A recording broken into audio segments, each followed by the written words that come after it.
I'm here. Thalion. Here. Falk. Here, I'll be right back. Gotta use the restroom. Ooh. I scared him that much. Zero.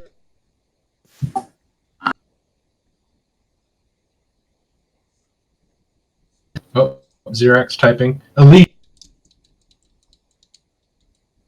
Present. Valeria. Here. Rudy. Are we still here? Leomorn. I think so. Yeah. I'm going to let Ken finish typing what he was typing so he doesn't have to hit the push to talk.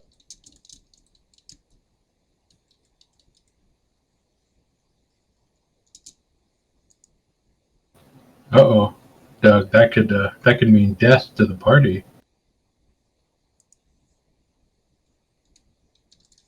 Case Dogsborg. Zach's like, oh no! Back. I have like 6 of them here. My dogs don't stop barking.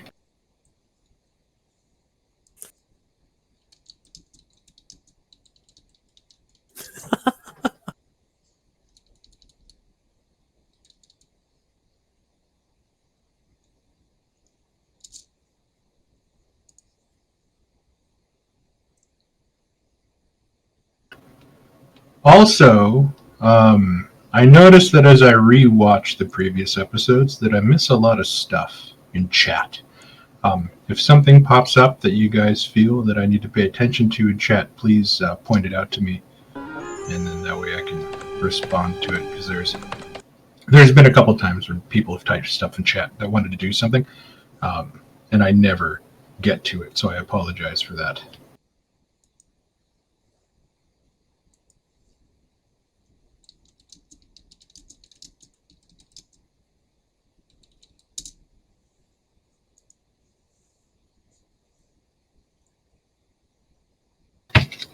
So, with that, who would like to do the recap of what happened last time?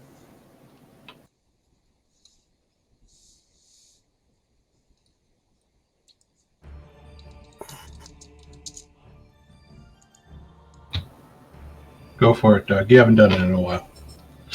I did it last time. Is he going to just type it all? Yeah, if you're going to type it, it's not going to happen. I can talk You'll at have- the moment. You'll have negative experience.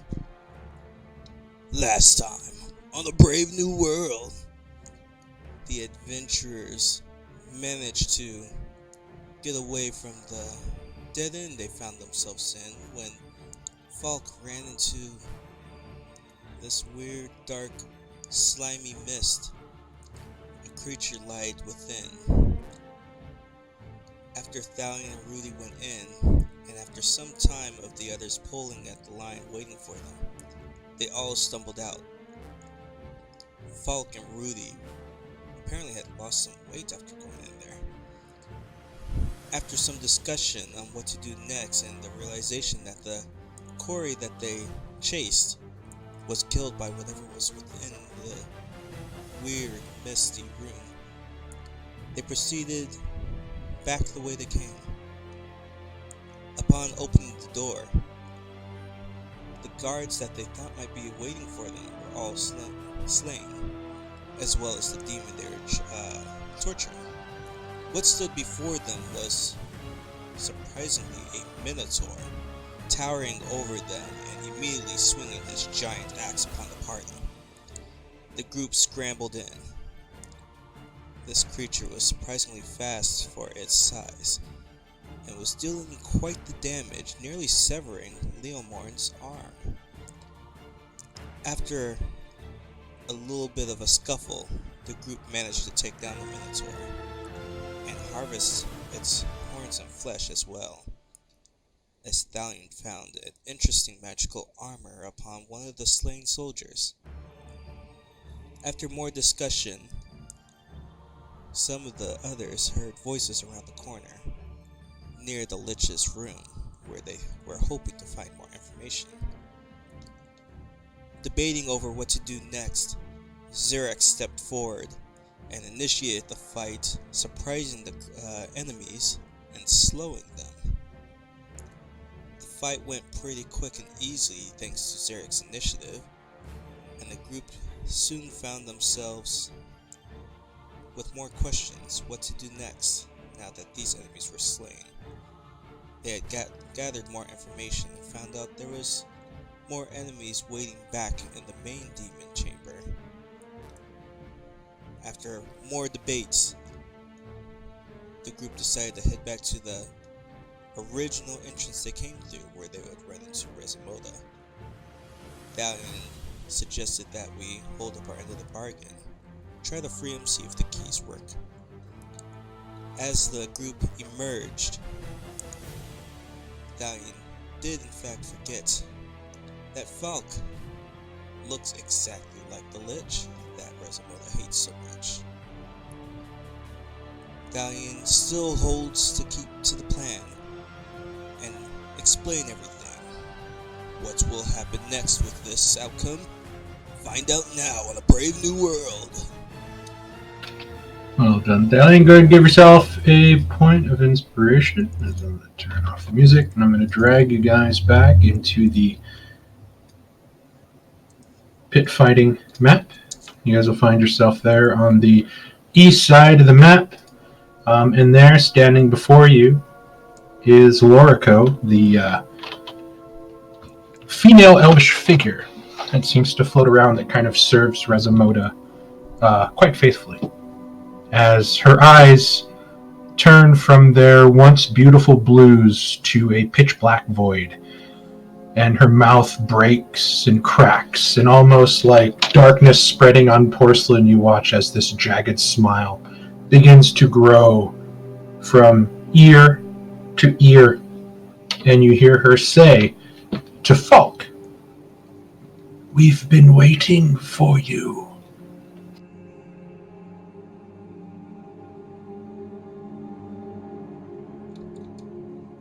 Stallion quickly bends down to do a push-up. It didn't go very well as he stands. I don't know if you think you know who you're talking to, but I am not the Lich, and I kind of just start peeling off the makeup. I laugh at the suggestion that she thinks he's the Lich. I just start laughing. He's doing that Memento Mori thing again. His skin is falling off. Turn away. You're not helping matters right now. I slap That's Rudy in the how back I of the roll. head, and she knows why. That is a pity. As her face begins to reform, like Play-Doh being reset. Yeah, I'm not gonna do this. And I don't know if you guys seen that picture of the actor who plays Freddy Krueger peeling off the latex off his face. Yep.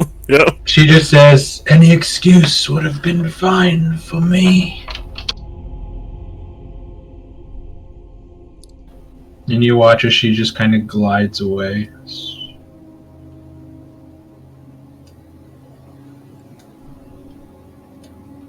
And these ones begin to sort of form rank.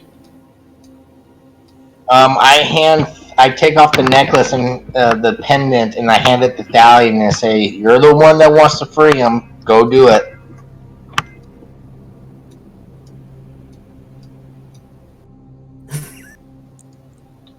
I'll take the pendant. Oh, yes. Would you need the other keys as well? Because I honestly don't know what all these are, but... Indeed, I was actually about to ask who was holding on to those. Oh boy, I like to keep everything organized in my backpack, and I don't think I remember this thing in my back. Never mind. We'll ask about it later, and I'll dig through and produce the keys that I've gotten. You guys watch as the large, sort of minotaur skeleton still stands there, sort of regarding you guys with these almost electric blue flames for pupils kind of in his eyes. There's no articulation in the face, but you can tell that there's somewhat an intelligence being conveyed through the eyes as it kind of watches you. I think just out of curiosity, as I hand Thalion the keys, I'll do a little wave of the mantle, like, hi, don't mean to hurt. One of the chandeliers just kind of creaks as it kind of swings slightly above you, and there's just this weird tension in the air as the sound of battle is sort of filling through the area. You hear a lot of deep, gruff voices that sound almost quite dwarf-like, but the language is very unintelligible to, I believe, all of your ears. I was gonna say, I wouldn't be able to understand some of it, because I know Dwarven. No, they're not speaking Dwarven, but the voices are quite Dwarven. It's very gruff, like gravel grinding into each other seems to be like just the strength, and it's like a very Nick Nolte-like voice, kind of groaning out in these war cries, but the language itself is quite alien, I believe, to all of you. I'm gonna start down the stairs after getting the keys from Leo Morin.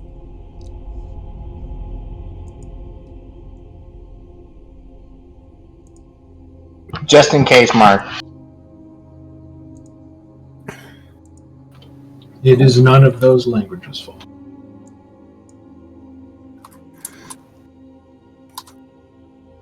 You guys do in fact see what seems to be dwarves. Not as stockily built as the stone dwarves from the mountains. Their hair is a pitch coal black, skin gray, and you see that some of them are the size of the Minotaur itself, wielding giant, what seem to be warhammers and battle axes, as they're surrounding this large toad-mouthed demon covered in horns, which you guys are all too familiar with.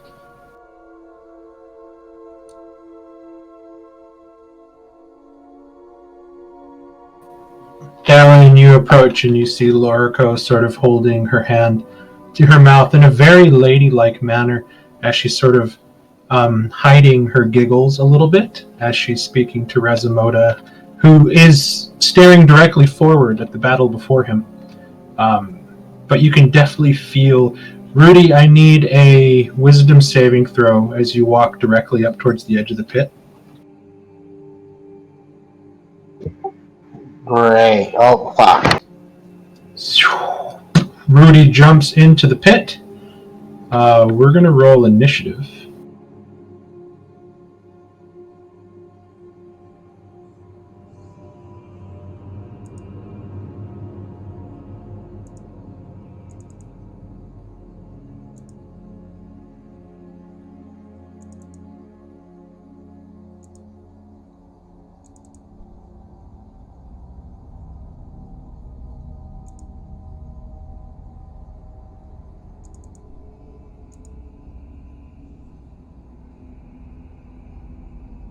This is not my fault.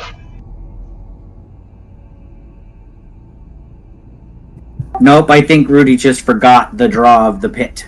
Or wanted to fight someone. Yeah, because I was going to say the rest of us remember. The rest of us remember very well not to go near that. I remembered as soon as Mark asked Rudy for the saving throw. I remembered squares because I saw the square. It has been a while. I still remember from the beginning because I was in that pit. Nobody asked you, Falk. Yeah, I forgot Shut up, until Mark. Mark asked Rudy for the save, and I was like, oh, right. We can't walk next to the pit. You know what? I want my pendant back. I'm going home. Thanks for the reminder, Rudy. I had totally forgotten. I'll try to save you now. XP! Wait, why is Never mind. I thought Rezimoto was rolling initiative and he got a 23. I'm like, oh, fuck.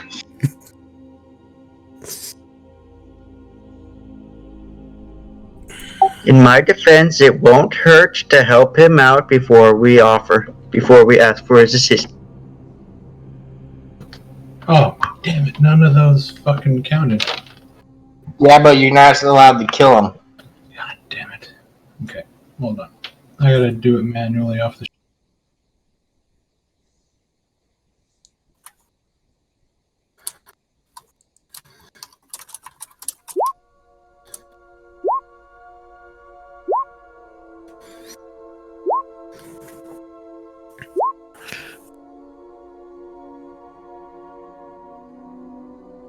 One, two, three, 4, 5, 6, 7, 8. All right, that's all.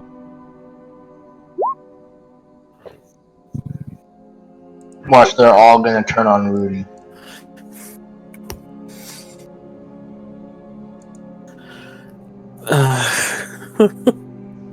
Okay, you're gonna watch as the Hezro is going to attack one of the large dwarves directly. As I don't know if you guys didn't think I planned for this because I don't even have his sheet up. This is definitely a surprise to me as well.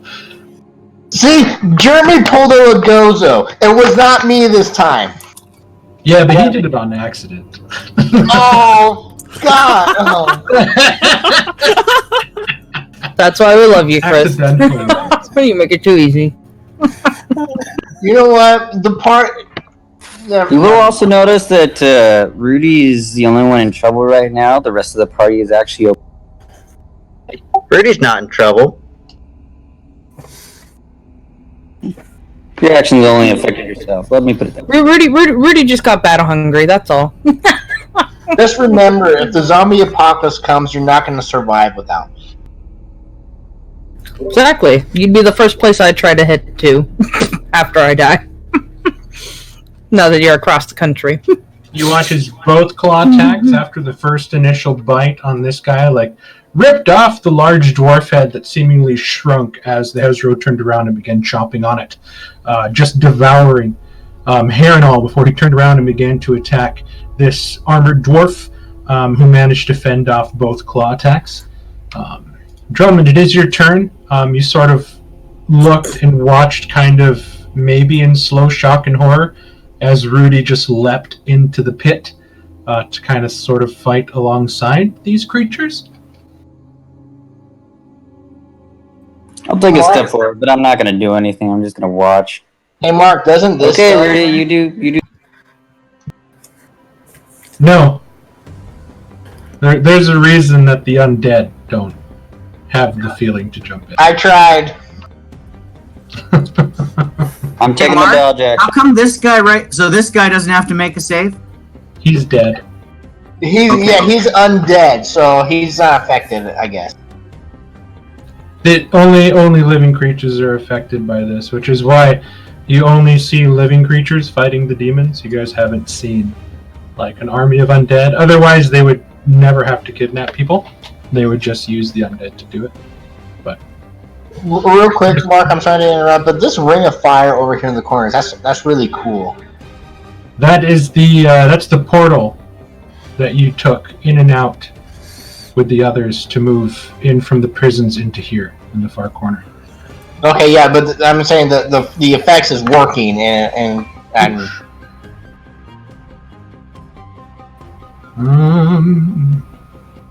It's gonna multi-attack with his war pick.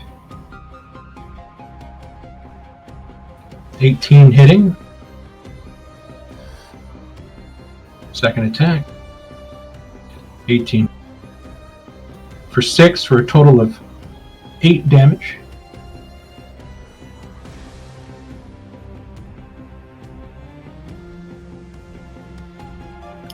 This guy's going to come in, and he too has a war pick.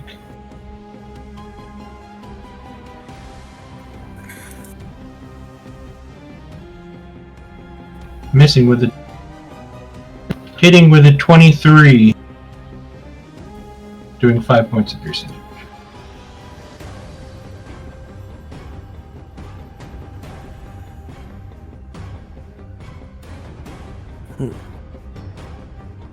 This guy is going to use his action to enlarge himself, pushing this guy over.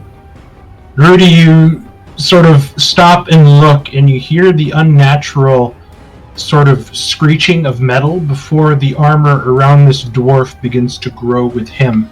That's the end of his turn.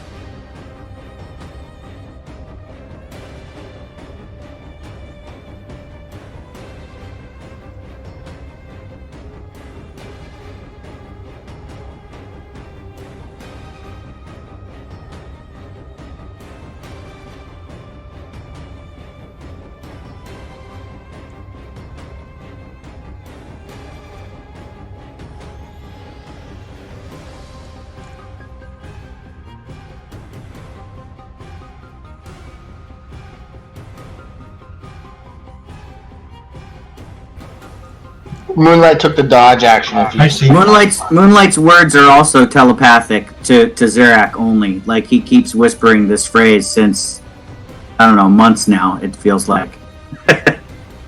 So, Elise. yeah, that's his Elise is going to whip her head around and look at Rudy and be like, not again. And she is going to take the dodge action. Okay. She's watching Rudy, Rudy. it is your turn.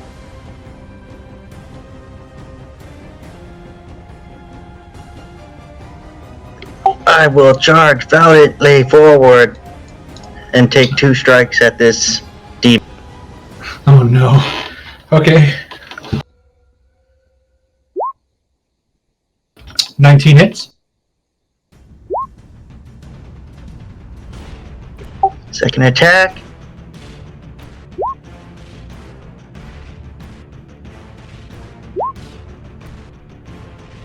I am also going to do my Barrier of Blinding Starlight. Sing, sing, sing, sing, sing, sing, sing, sing, sing, sing, sing, sing, sing.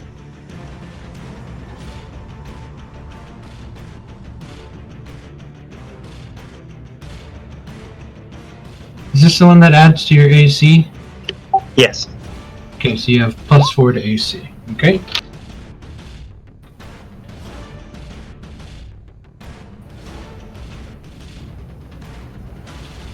This guy is going to move over.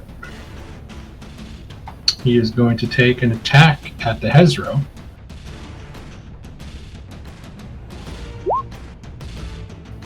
And then he's going to reverse his grip, and he's going to drive the back end of the javelin, or his war pick, into Rudy for 22. That hits. So that's 6 points of piercing. As it was a very quick motion that he just sort of jabbed it in, like piercing your side, in a very dirty fighting kind of way. Falk, it is.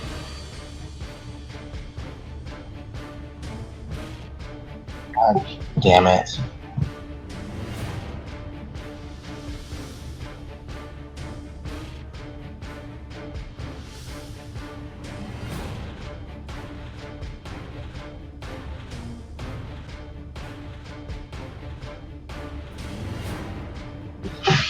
To the dwarf that hit Rudy, I'm going to cast. You're going to attack to the pit? I know. Okay. I need. Do I make the saving throw first or Wisdom after my spell? saving throw. The wisdom saving throw comes with the intent. If you're attacking something within the pit, I need a wisdom saving throw.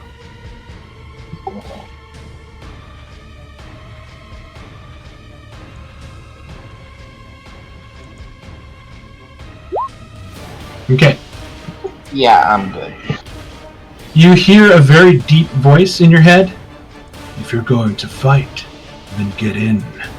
And you tentatively look over at Rezamoda, and you catch his eyes looking at you before he turns back to watch the pit.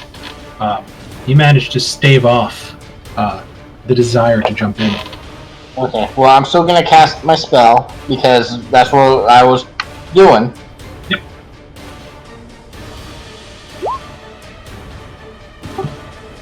Okay, go ahead and make your attack.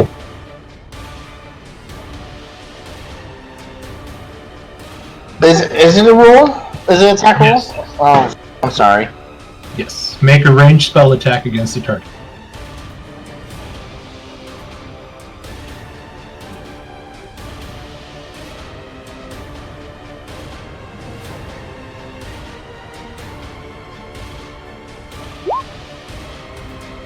.22 will hit. Go ahead and roll your damage.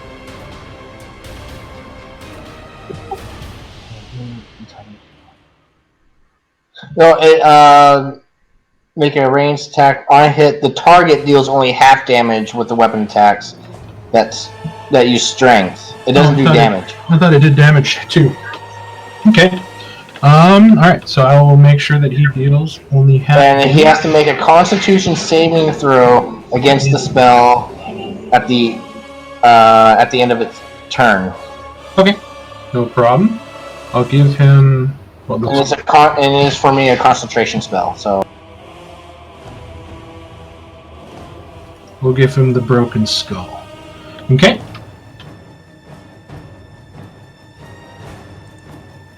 This guy, although badly damaged, is going to use his action to enlarge.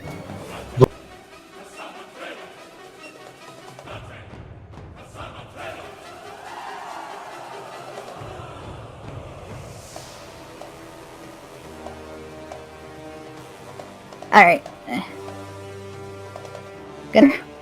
And I'm gonna call out, Rudy, come back in here! It's dangerous down there! you mean come back out here? It's like, aren't anybody of you... I don't care, get out of there! And, I'm gonna look to Drummond and say, hand me that rope that you have on you. Because I think she's already in there. Who'll be unnecessary, my lady? I shall rescue Rudy. So does Valeria's word have any sway on me? Yeah, like as soon as you jumped in, you kind of realized, like, oh shit. Which is why I was really surprised you charged forward instead of trying to climb out. So you definitely hear her say that, and you're like, yeah, what am I doing in?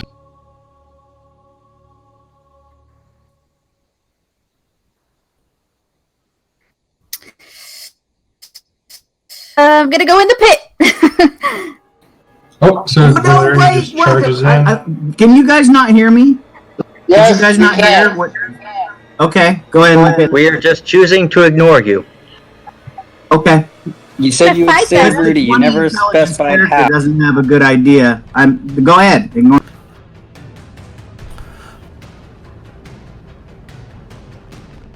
Yeah, I was 15. assuming when you said that you were going to do your usual thing that you do, levitate. It is kind of a trademark thing. I'm not going to allow Rudy to get hurt. Trying to rescue the but- damsels in distress, and it's not working this time. So Yeah, Rudy now officially did a Lagoza. It doesn't really change what I'm going to do. I just won't be able to do it to Valeria. Okay. I have Valeria, a hard... go ahead I have and hard- jump in if you're. Okay. Whoosh. See, I think I can get She right slides there. down. Okay. And then I just kind of tug on her to and point back up to the. Yeah, that's it.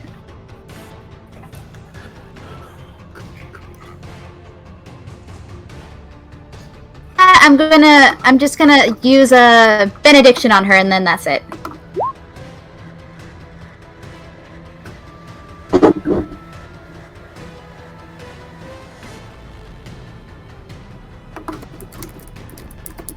Okay. Yeah, that's my fault. I should have did a better job of reminding you guys that once you jump in, that battle lust feeling goes away, and you're kind of left with a "oh shit, what did I do?" Kind of thing. So I do apologize for that, Jeremy. I definitely should have did a better job of describing that. That hit from the dwarf is what snapped me out of it. There you go. I get in the DeLorean and go back 3 seconds. Valiant. What a complete Oh, waste what of a drop. plutonium.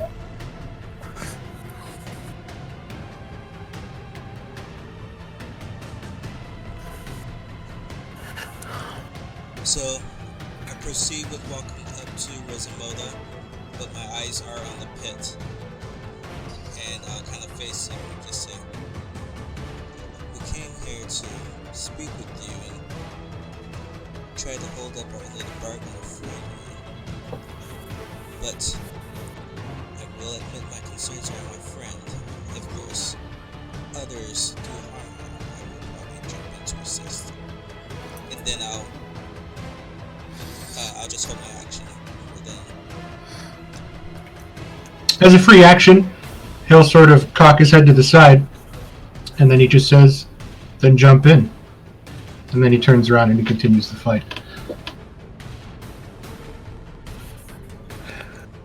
What are you holding your action to do? I heard Zerak earlier, and my assumption, because of what he's known for doing, I'm going to wait to see if Zerak already has a plan to bring Rudy out before seeing if I have to jump in that. Okay, so you're going to use your action to dash if Zirak's plan doesn't go through. Correct. Okay, sounds good. Zirak, it is your turn. Okay, so I will back up the stairs so I can get a clearer view into the pit. I imagine I'm looking down from above. Can I see Rudy? Yes, you can definitely see into the pit from up the stairs. Okay, so I will begin casting my spell to, and I say this as I'm casting the spell, that your bravery is on full display, Rudy, but I don't feel, as we just discussed, conserving resources, that this is the best utilization of party resources. So I will, if you're willing, if you don't have to make a save, but I'll post the spell as I try to levitate you out of the pit. If you're unwilling to be levitated, you can give me a con save, but if you're not unwilling, then you just immediately rise up 20 feet. Rudy, you begin to float majestically up out of the battle. And I'm not sure how tall the ceiling is. Oh, it's 15 feet down in the pit, so you're 5 feet above the pit currently. Yeah, you're 15 feet down in this pit. The ceiling here stretches up into total darkness. And that total darkness starts at 60 feet from the regular floor level. So it is... Okay, it is so I'll just be using my turns each turn to rise Rudy higher and higher and higher. Okay. Your intentions are pure, but this isn't helping. Lemon. My sword doesn't quite reach anymore. I'm just going to look. I'm just gonna move up to here next to Droman, and I'm gonna take the dodge action, but I'm gonna spend the action just face palming like, oh my god, why did she do that? Okay. Seeing Rudy not be there, he's going to go 5, 10, 15, 20, 25. Valeria, as you're sort of looking around you at these dwarves, you hear a voice behind you say, I want that mace. And he's going to attack you twice from behind.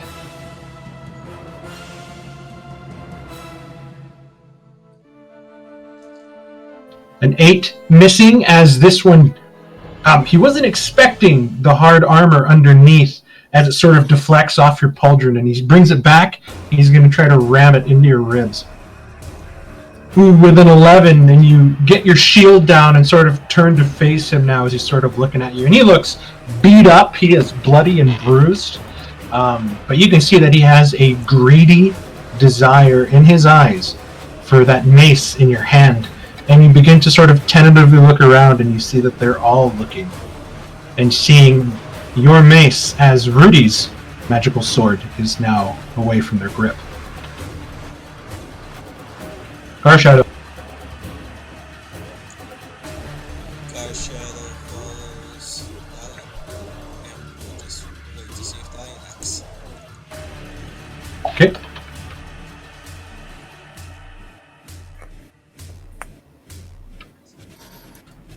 This guy can't make it over, and he's going to attack the Hezro.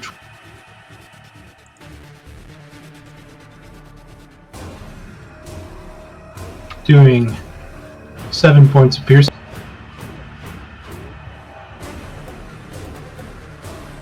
Demon's looking pretty beat up. It is the Hezro's turn. I want to see if it has reach. How high is Rudy? She's 20 feet. if I recall. Oh, yeah, correct. He definitely can't reach that. So he's just going to lash out at the 3 that are around him. He is first going to bite the big one.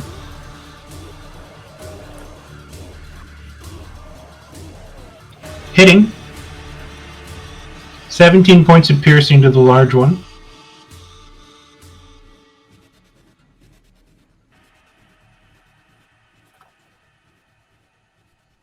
As again, he sort of bites into the neck, and you watch both hands grab the sides as he rips the head free. As it shrinks, he sort of pops it into his mouth as he begins to lash out at the 2 next to him.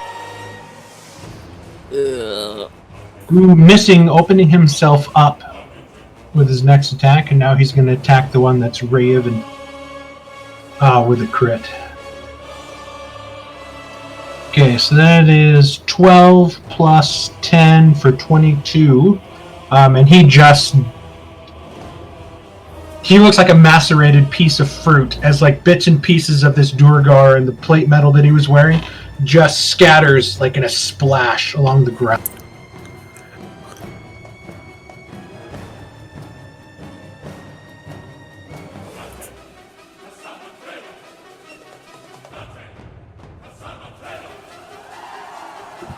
Marcus, as soon as I see him, the dwarf die, I could drop my concentration, right? Oh yeah, totally. Because I don't think you can move Ray of Enfeeblement to another target like other spells. So I think it just automatically goes. Yeah, I don't think. Yeah, I can't move it, so I'm just gonna drop. Okay.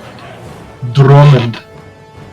I'm gonna ready my action to toss a rope to Valeria if she goes to climb out. But I'm not going to toss it down before because I don't want any of these dwarves coming up. So ready action to toss rope to Valeria if she attempts to climb out. Okay.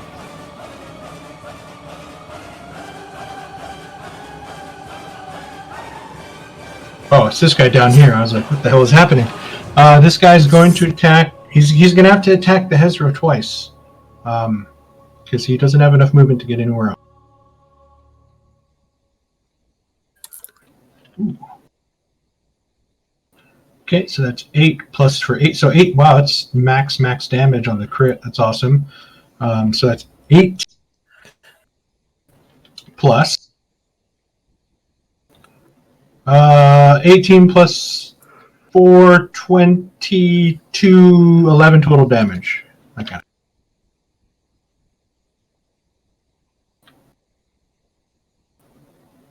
This guy's going to take 2 pot shots at Valeria.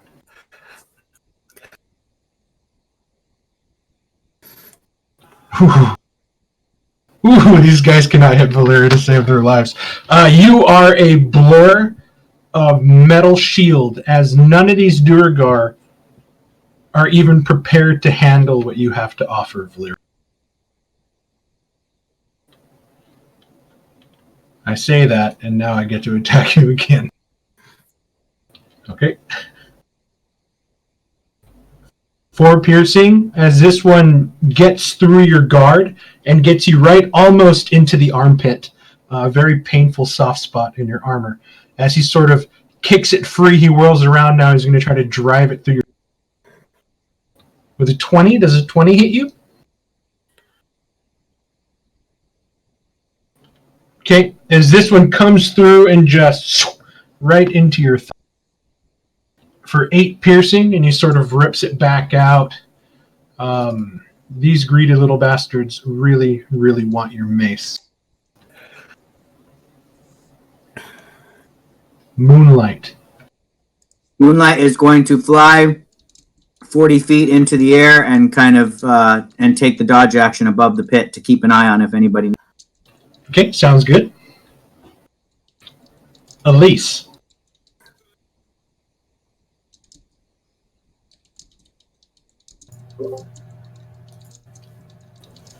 How high is Moonlight flying? He said 40 feet. Okay, definitely far enough. I went ahead and put it on the token there, Mark, so you could see. Technically, where I am, I'm 55 feet over the pit. Cool. Thank you. Elise is gonna move there. And she's just kind of observing, so she's gonna take the dodge action again. Okay. Rudy, you are 20 feet up in the air.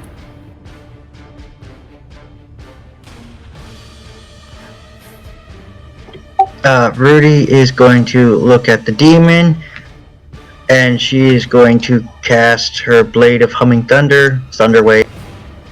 Give me a wisdom saving throw as you are going to continue to attack. Because this means you might jump off of the levitation spell and descend. He can't do that. Oh, you can't do that now? No, there's no save at the end of your turn. Once you're affected, you're just affected now until I break concentration. Okay. Even if Rudy wanted to get in the pit, I have to break my concentration. Oh man, this is great. Rudy, So they you could want to get be down there. trying to swim down, but not being able to. Kind of. You're like action. you're sprinting, in this mad dash in the air, wanting to get back down there to fight this thing, and then realizing you can't. You release your frustration in this loud booming thunder wave. Will that hit Valeria as well? I don't think so, and I think he's aiming it directly in this side. And he's 20 feet up. Yeah, you'll get him. Okay, so this guy and him. Okay, so I'll do the demon first. This is a con save. He has magic resistance, so he has advantage on this.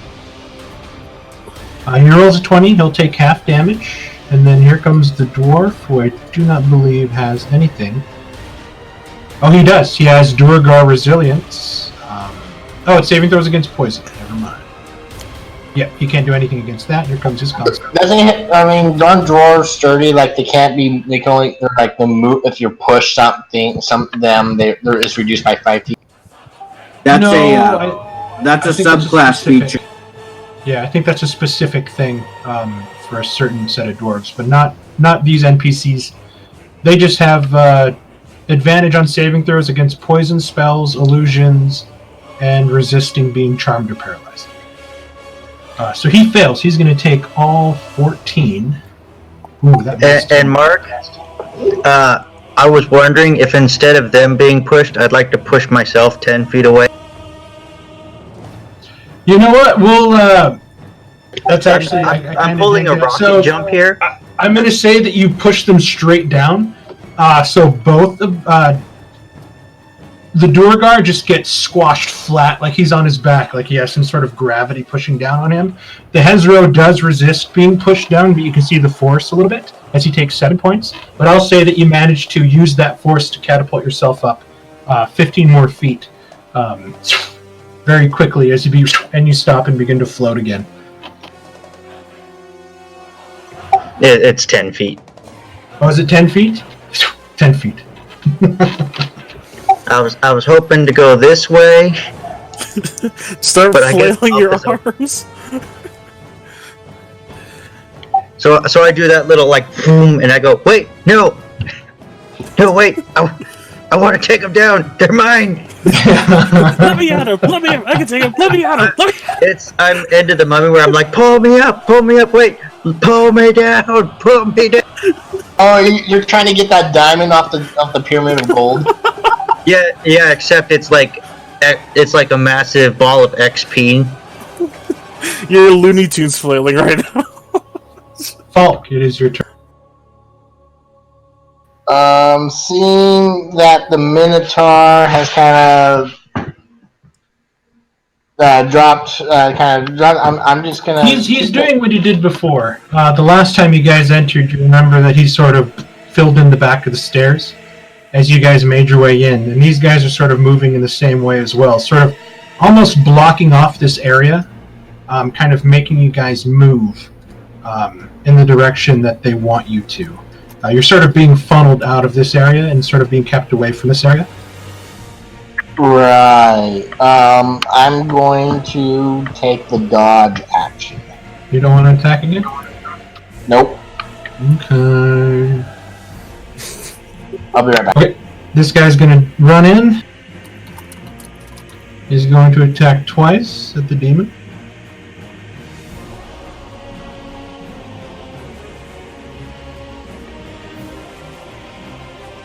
It took a little while to load there, kind of scary.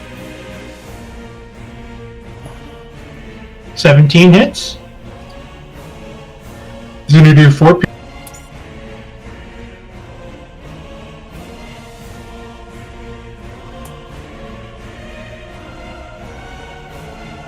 for a total of 2. Yeah, because that's already... I think I was doing that wrong for the big guys. Can you play with Duergar a lot? Once they're enlarged, they're magic attacks now? Or it just adds to their strength. Never mind. Correct. It just adds extra bonus to the damage they do. Okay, good. I wasn't doing that wrong then. Well, Valeria, it is your turn. You're being surrounded now by these dwarfs as this demon is sort of fighting off others while kind of looking back at you. You do see a rope hanging behind you as Droman's saying, grab the rope.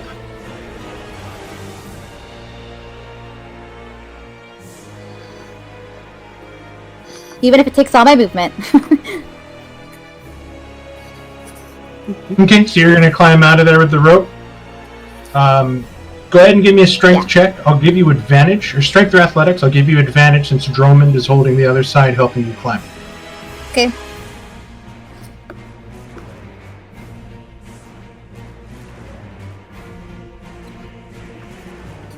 Strength, right? Not a saving throw? Not a saving throw. You can either do athletics or just a regular strength check. Do strength.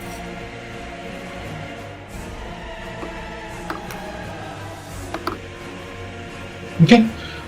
12. I'll say that it's not going to cost you half your movement to climb up with the help. And you still have all your movement up, so it's going to go 5, 10, 15 to get up with the help of the rope. You still have 15 feet of movement.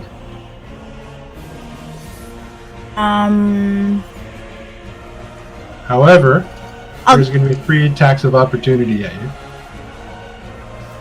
Oh, okay. We'll do the 2 big guys first, and then the small guy. So here comes the second attack. Here comes the third attack.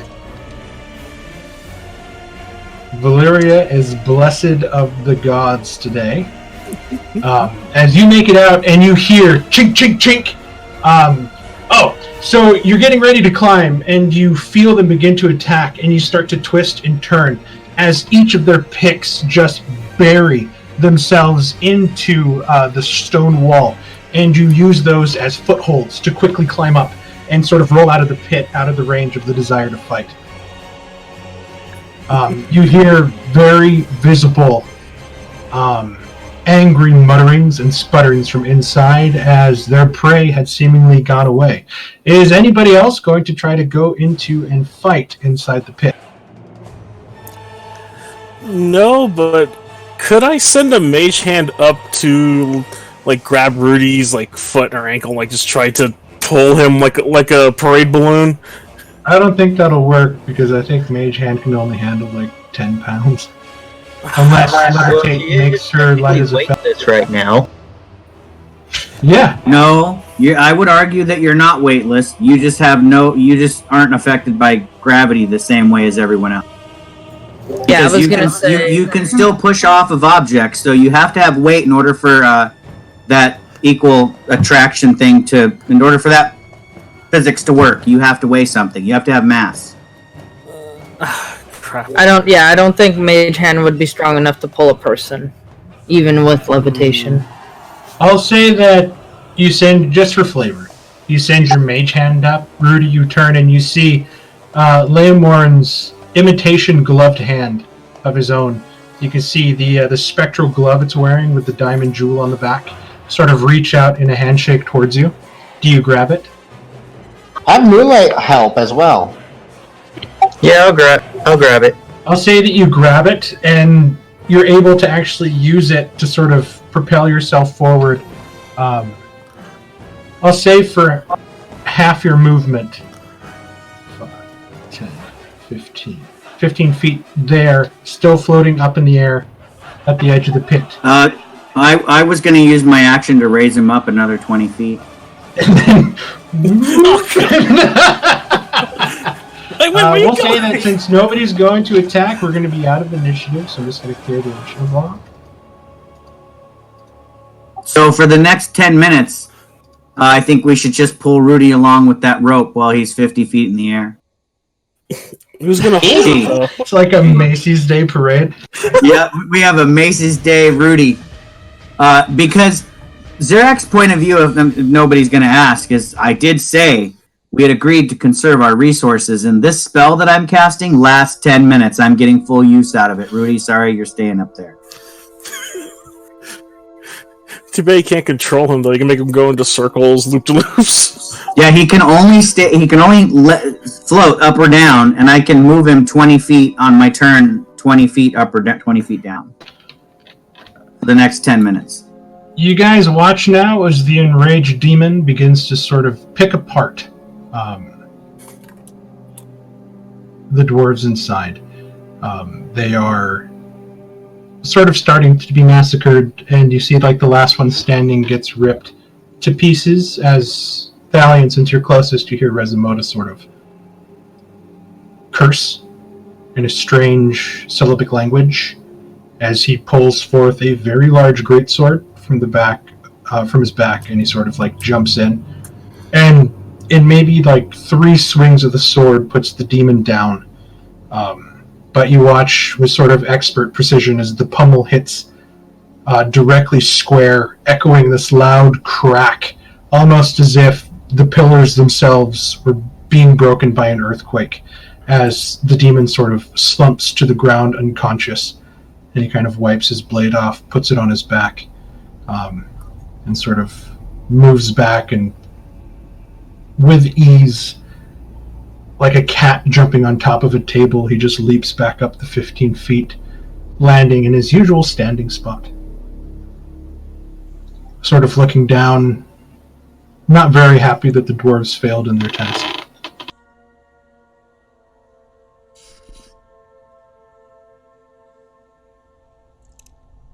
What kind of dwarves were those, if you don't mind me asking, Resimoda?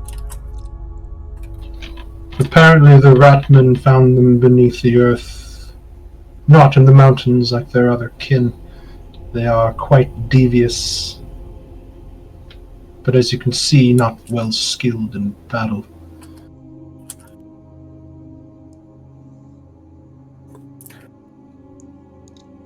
Well, with that aside, we've come with some news, and hopefully items that might remove that necklace from around your neck.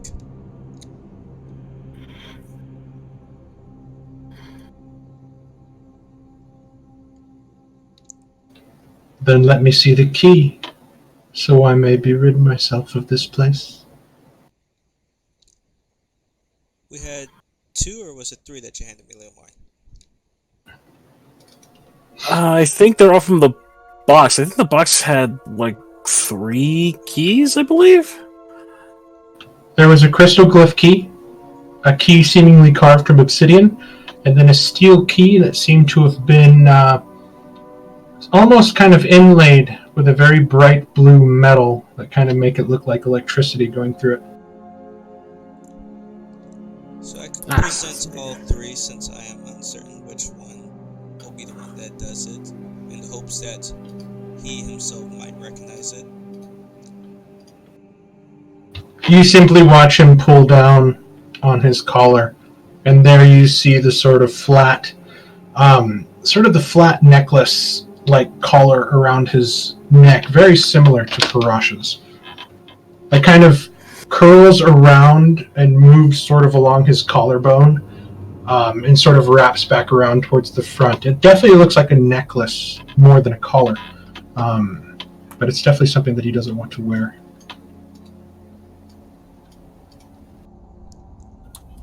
Came upon 3 of these keys in the Lich's room. I am uncertain which one will do the trick, but I'm sure it must be one of them. Well, then I guess you have 3 chances. So I will move forward and try each key. Which key do you do first? I will try the obsidian key first. Okay. You bring forth the obsidian key, and he sort of moves his neck out of the way, and as you move the key starts to vibrate in your hand. Very slightly. And the closer it gets, it's almost being pulled towards it by a magnetism that shouldn't be there. Obsidian and gold aren't two things that are necessarily attracted to each other. And the key almost guides you to the back of his neck. And the closer you move, you watch as the gold begins to shimmer and liquefy and move away, forming what looks to be a keyhole. And you guide the key in, turn it, and you watch as the slats on the back sort of retract. And he grabs it, holds it in his hand, and he just drops it to the ground. Then he kind of flexes his muscles, and as he does so, you can see that he almost visibly grows. Not just in kind of size, like muscular, but also in height as he kind of flexes a little bit. You can feel the aura of strength kind of coming off of him as he sort of, his body seems to vibrate and shift with the energy and power that was seemingly kept latent and hidden by that collar. As he lets out a deep breath, he just kind of cracks his neck a little bit as Lorico moves forward.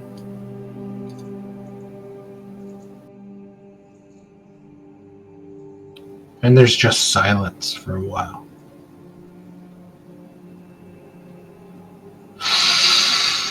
He takes a deep breath, and he sort of turns to you, Thalion. I owe you a great debt, half-elf. As I said before, I keep my word. I hope this was proof enough of that. He sort of looks to you, and then he kind of looks to your party.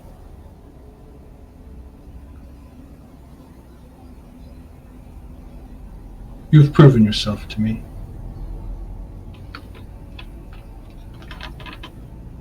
He sort of calls to Lorico and whispers in her ear, and then you watch as she sort of flies, gliding over the ring.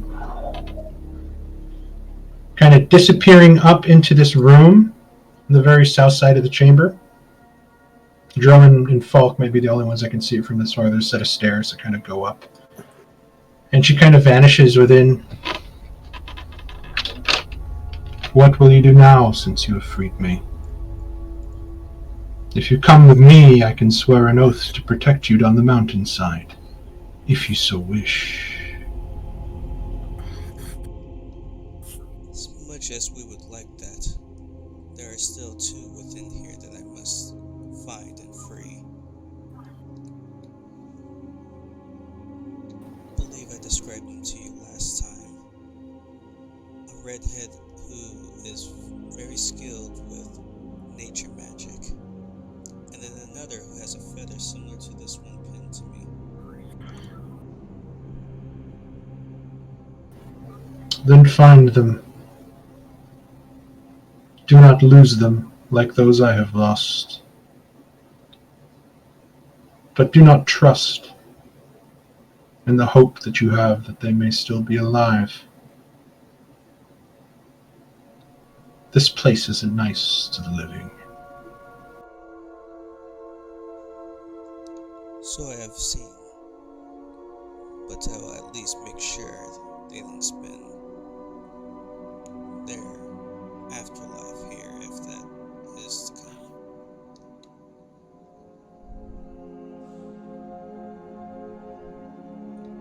One way or another, I will end all this. She comes, back, and she gives Rezamoda a scroll, and he holds it out to you. A token of my appreciation, not just for the freedom.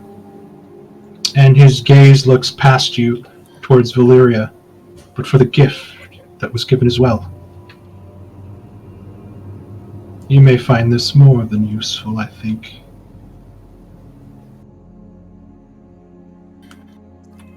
I nod a thank you as I accept the scroll.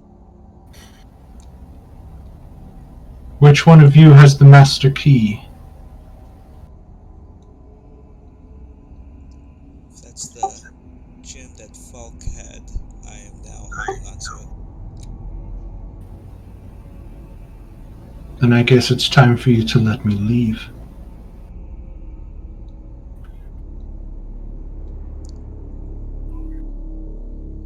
I guess so then. And I will start towards the gate so we can do what we did previously. As we're walking... He begins to sort of walk behind you, and he kind of stops by you, Valyria, and he reaches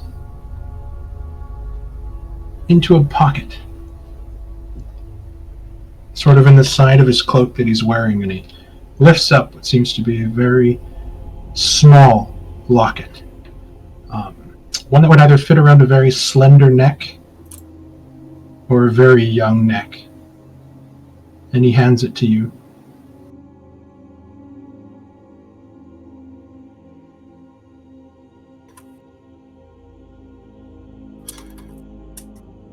Do you take it?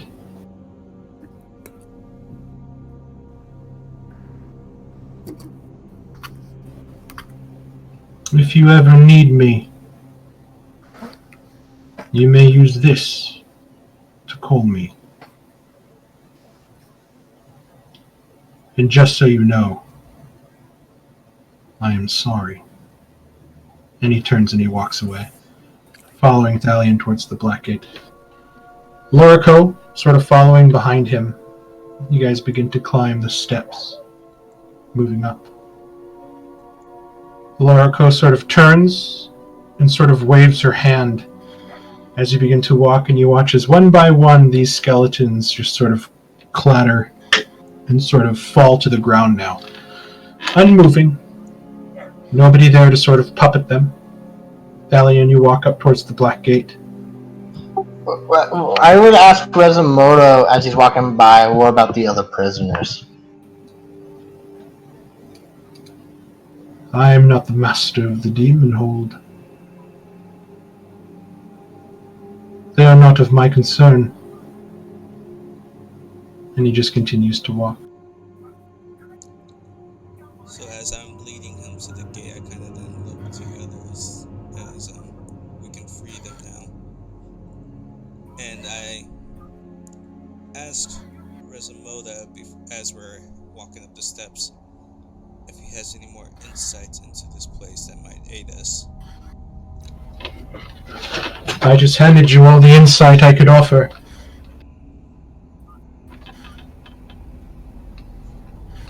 I believe you said you came through the Barrowlands when first we met. It is there that I would like to go.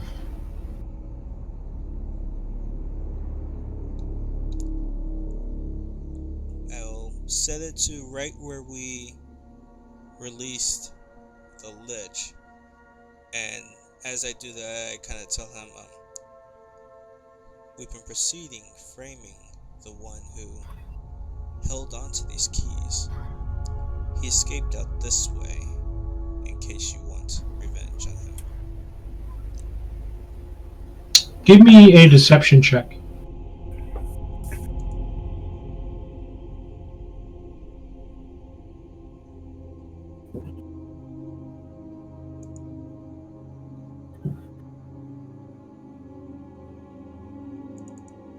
I can't find where his sheet went. Hold on. God damn it, Doug. You just fucked us over.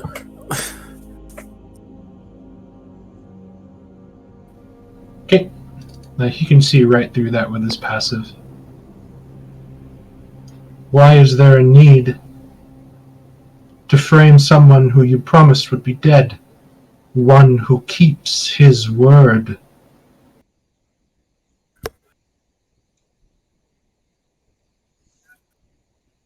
He's sort of furious as he's looking at you in the face. They're by the black gate, right? Not right next to me. You guys, yeah, they're all the way up by the gate. You guys that are down here cannot hear this or see it.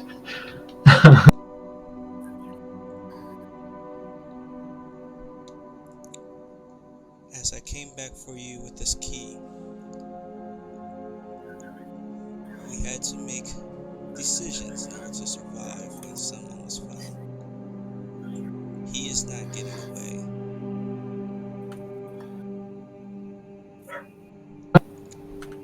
If you set him free, then he is away. Hurry and let me loose from this place. Your dishonor taints me.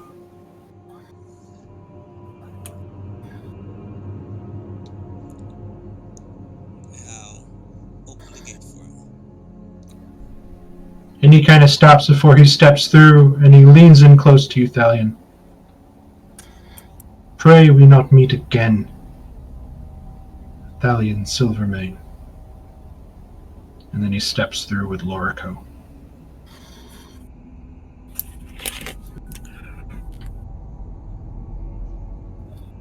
Well, that didn't seem to go as expected.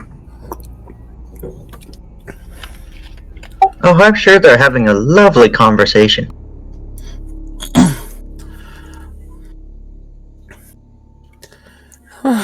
We can't So always. we came back. We came back to this room for a reason, right? I was there a different direction we wanted to go that we knew of was here, or I think We we're came going back to here try because to... We literally came back to set the vampire free, pretty much. We came back this way to reroute through the other entrance and avoid the guards the other way. But I knew that we came back here because we knew there was a different route we could take from here. I just didn't remember why. Were we also going to try and check up on Parasha, or is that just... We're just kind of kicking that since she's a little crazed? I think we just came back here because Salian wouldn't shut up about it. Yeah. Thalion, you look at your hands. They're kind of shaking a little bit at the fury and the intensity that was coming through. It seems like you're picking up on the fact that the lie to him was more offensive than anything else. And although you did try to say that with some honor, you also tried to use it as kind of a diversion to sort of get him to hunt down the Lich, I guess. It was strange. But the 12 was just enough to where he wouldn't attack.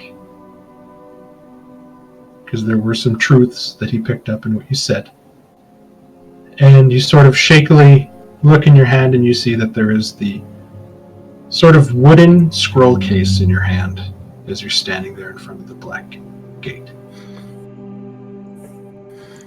did the Minotaur also diminish like the other skeletons?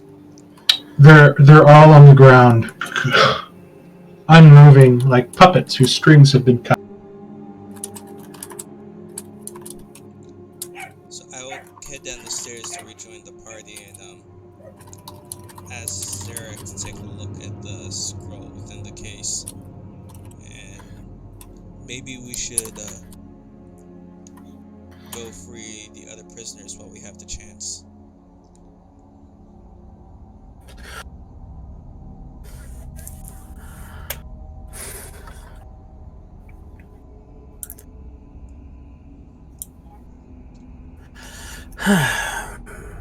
Well, does anyone know where the prisoners might be?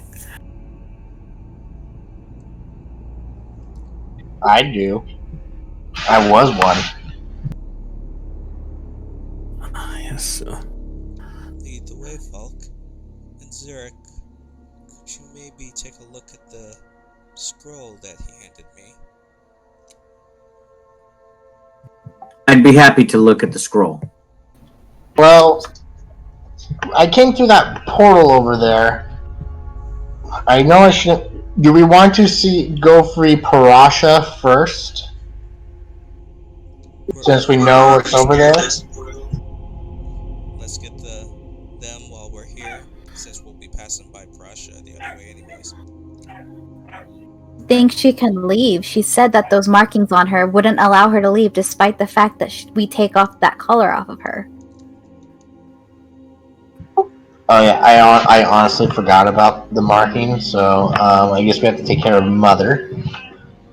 I came through that portal with the other prisoners, but I also do not know what's over to these areas, up the stairs and the hallway down there. You remember that he pretty much told you when you entered to stay away from the stairs on the southern part of this hall, unless you wish to die a very horrible death.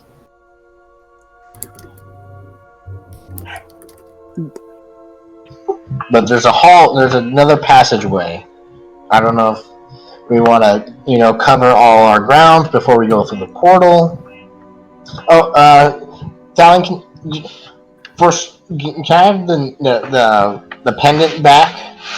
That way I can hold open the portal. Since you're the front, man. Yes, you guys do know pretty much what's happened to Thalian's ex-girlfriend. This was told to you guys a while back by Vosal. And everybody else to which Thalian described this is what she does. She's a druid, and you've all been told over and over again that those rich in life magic are taken to a place called the Nexus Core. And they're used as batteries to power this place. You can imagine that their power is being used to illuminate the walls with dim light to let people see, to power the experiments within.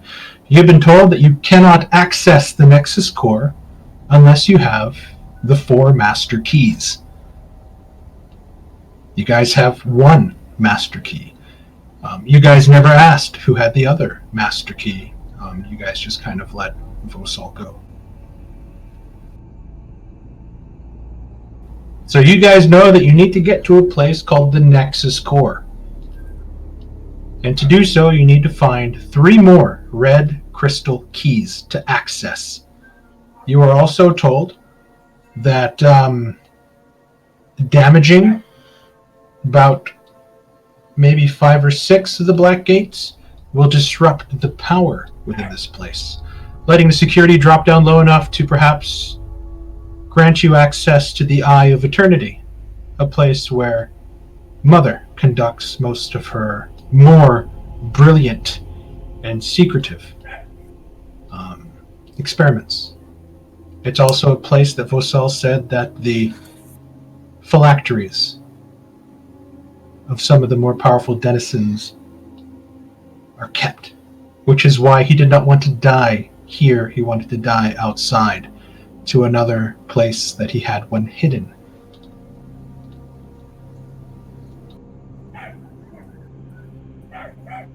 Right. But I wasn't held in the I wasn't held in the Nexus Core.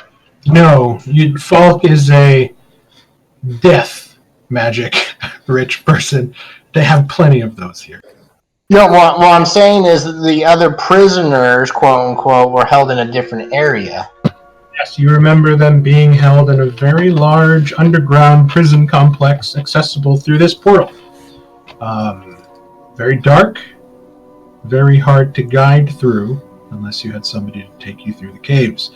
You know that there are multiple species of humanoids being held there. You guys have seen orcs, Duragar. Yeah. So it's that's an adventure in itself if you guys want to do that. So.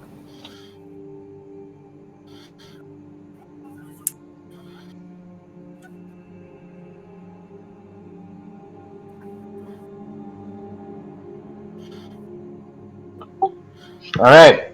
So if we're gonna go free the prisoners, where I know, right? No, where I was kept through that portal.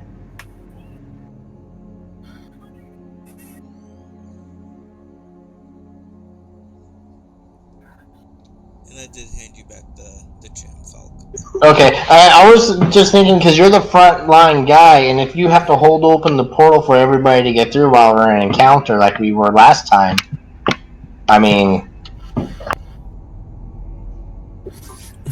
But these are okay. But before we go, I touch this pile of bones, and I. Okay, you chat for a minute, and you bring up a skeleton. So go ahead and pop in one of your skeletons. Now I could do that 2 more times, and we could have 3 skeletons with us.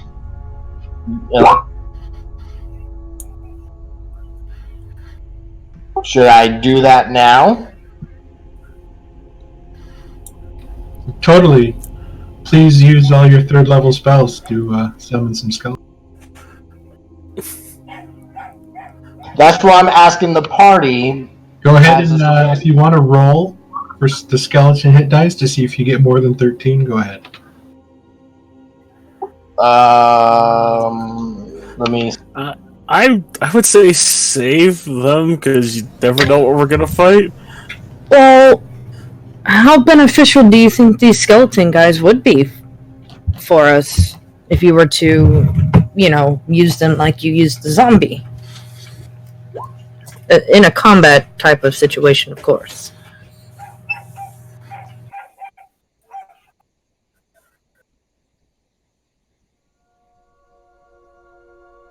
Well, there's more. They could be more frontline and absorb damage. That's what I was kind of thinking. You think they could, perhaps be more combat feeble than the zombie was? They're about the same. How can they absorb damage? They're just skin and bones. Yeah, they're probably just like hopefully the enemy will attack them instead of attacking you. So it's a very rough cannon fodder, basically. It's a very rough scroll case. It is wood, but it's as if somebody just took the outer layer of a ring of what's the word I'm thinking of? Like some sort of like palm. How it's very kind of fibrous inside and you can rip off layers once you cut it open. It's kind of like that, and it's very rough, and it has sort of a rich smell to it, almost like balsam wood. And you pop the cap off, it's made of the same material, and you see inside a very flimsy scroll. It's not made of vellum or even paper. It's coarse to the touch, large fibers that have been sort of pressed in together. Give me an Arcana check.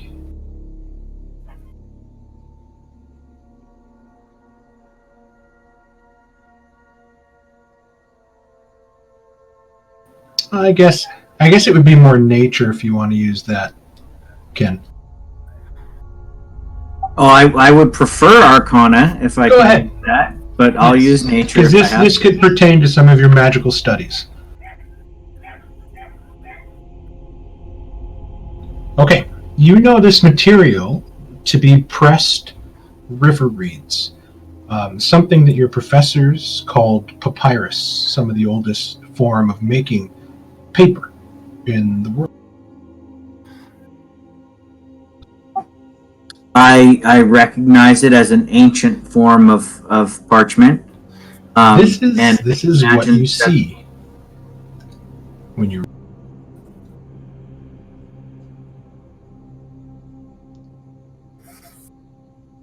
It's in your handouts. Well, it's in your handout.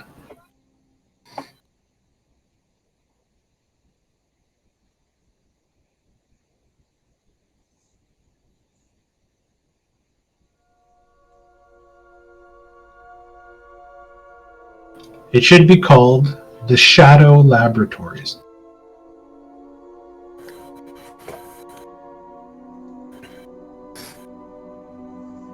Ooh, it's a map.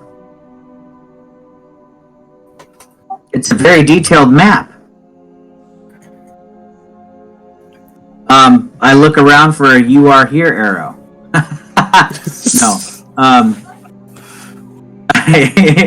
I am fascinated that we have a very detailed map. I'm glad because I have another detailed map of the Barrowlands itself, so I feel like I'm collecting quite a few maps here. I will study the map if I can figure out where we are, maybe based on this map. This is what you guys see. So, Holy. I'll say you put 2 and 2 together, and you recognize the fighting pit in the top left corner. And you That see does all look the columns. familiar. And you see the chandelier room. You look and you see the 3 glyph rooms that lead you into Parash's den. The hidden door that led you into the furnace. And you begin to look and you see that there are a lot of hidden doors that are mapped on this map. There are a lot of rooms that we have not explored fully. Oh. Please forgive the poor attempts of making the map look old. That looks good. It looks fine to me. I Not a recognize color. this Not room, a color. and this is where the shadows were. Don't pay attention to this. I didn't like the way this set up, so I made my own. Oh, Which okay. I is, was a little confused when you're describing it. So once you enter, there was a ring that you walked out of. And then there was a series of 7 rings that got bigger the further you went in. You guys never moved past the first ring. The disorienting part was the rings move. The first ring moved slowly counterclockwise, which is why you kept moving in different directions and running into things that shouldn't have been there. And the next ring number 2 would counterclockwise, 3 would go clockwise, and in the darkness, that's why everything was confusing. that's mean. But I littered it with a bunch of fun little items that you guys could have grabbed, but everybody just wanted to peace out, which I understand because nobody wants to get stuck there. And you lose more weight the further you move in. So, do I see a room that perhaps maybe can be filled with wine and Floodus and Drownus? I don't know. I got this inkling that that might be in here. There is no drowning wine room. However, you guys look at the demon summoning chamber here, as Zirak kind of points it out, and you see the black gate here in what was the torture chamber, and here's where the Vrox escaped. This must be the cold room. And you're sort of looking around, and you look at the intersection that you guys were so interested in before. And you see that this is the glyph that wouldn't open, which takes you into this new area. But there's also access here. But to get that access, you'd have to traverse the summoning chamber. There is also, on the south side of this room, another gate that leads you into a place that looks like it's full of water.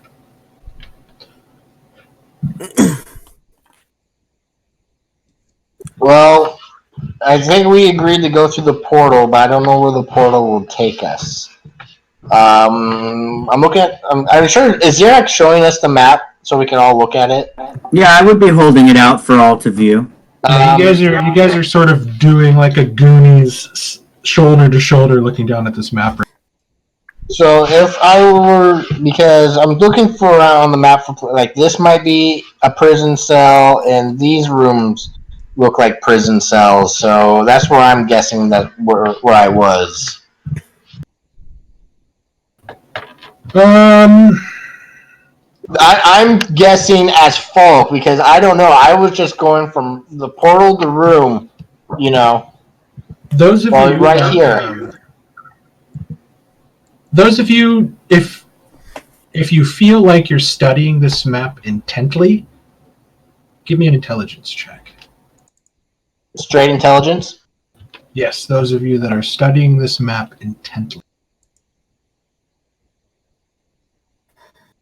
Oh, God damn it. Rudy, Zirak, and Thalion. Drummond just missed it. you guys look and you see that there is a certain section of this map that is not connected by any hallway or secret passage. And it is this area directly in the middle. You see conjoined rooms connected together by hallways with what seem to be altars at each room. You can surmise that this is the Nexus core directly in the middle of this compound.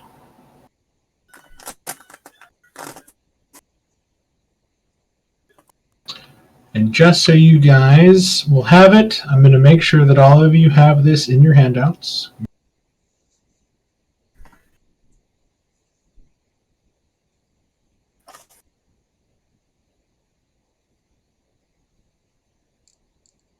Everyone should have the handout pop up on their screen. And here you have a smaller version of the map that you can pull up at any time you want to look at.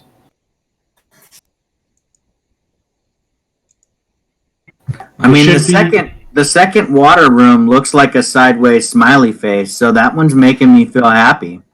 Or if you look at it clockwise, it looks like a very scared face, wearing Donald Duck or Mickey Mouse pants with 2 large buttons on the front. It does look like that. No, I can't unsee it anymore. Or it's not a smiley face, but it's a mustache and it's Dr. Eggman. Yeah. I'll say that Falk, even though I know Chris probably didn't write this down in his notes, you remember that to the south, that Illyria told you this. As soon as I can find it.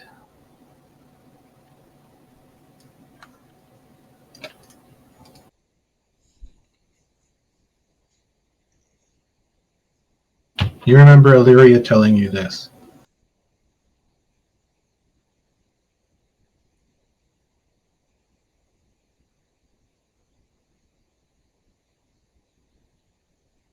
You know that the vaults to the south are specifically named the Aquatus.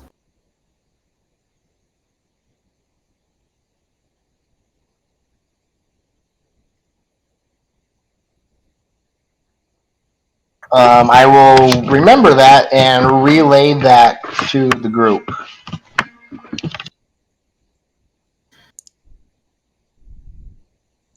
So then, this portal that we'll be coming up on is of the Aquatus.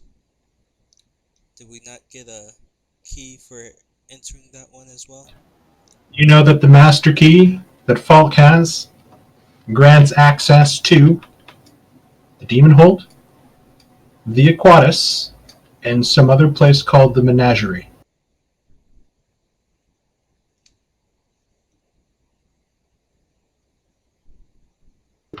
But are we going to release prisoners first or go to the Aquatus? Do you know where the prisoners are? Through that portal. Looks like that portal takes us to the Aquatus. No. That is a separate portal. The hallway. Let me move you back. The one with the flames. To Oblivion. It's an Oblivion gate. This here at the far southwest corner is the portal which Falk is talking about. Then there is a hallway down here, sort of hidden by some columns. That is what you see in the map that takes you down to a glyph gate that grants you access to the Aquatus, per your handout map. Okay. So you guys have 3 possible destinations. I noticed on the map that I know there was warning up here. There was like what seemed to be a tomb up the stairs, some sort of sarcophagus. I'm not going to go up there, but I'm just going to point that out. Go near the. We've learned our lesson, isn't that right, everybody? What lesson? So as Valeria said, I think we're picking between... Drummond, give me a perception check.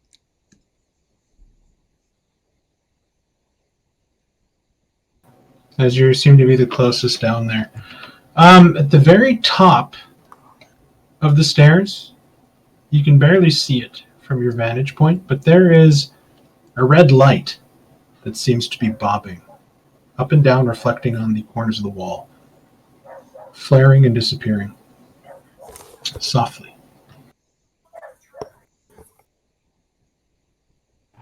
Oh, there seems to be some sort of orange sphere glowy thing up there.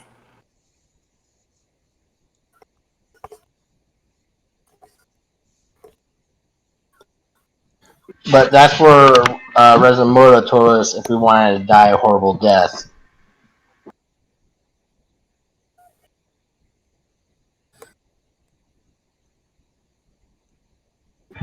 So I think we should stick to the current plan. Free the prisoners, which are through the portal. We'll get them out of here, and then we'll continue delving deeper into this dungeon. Does that get us closer to finding a second key? But the prisoners? Correct. I do not know. I don't believe so. And I guess If we- technically we could, as they told us earlier, people could be freed if we take out the source. If we free the prisoners, it could cause some commotion, a distraction, at least. True.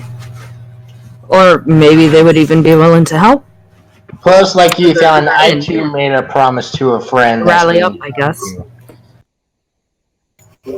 Prison break, prison break.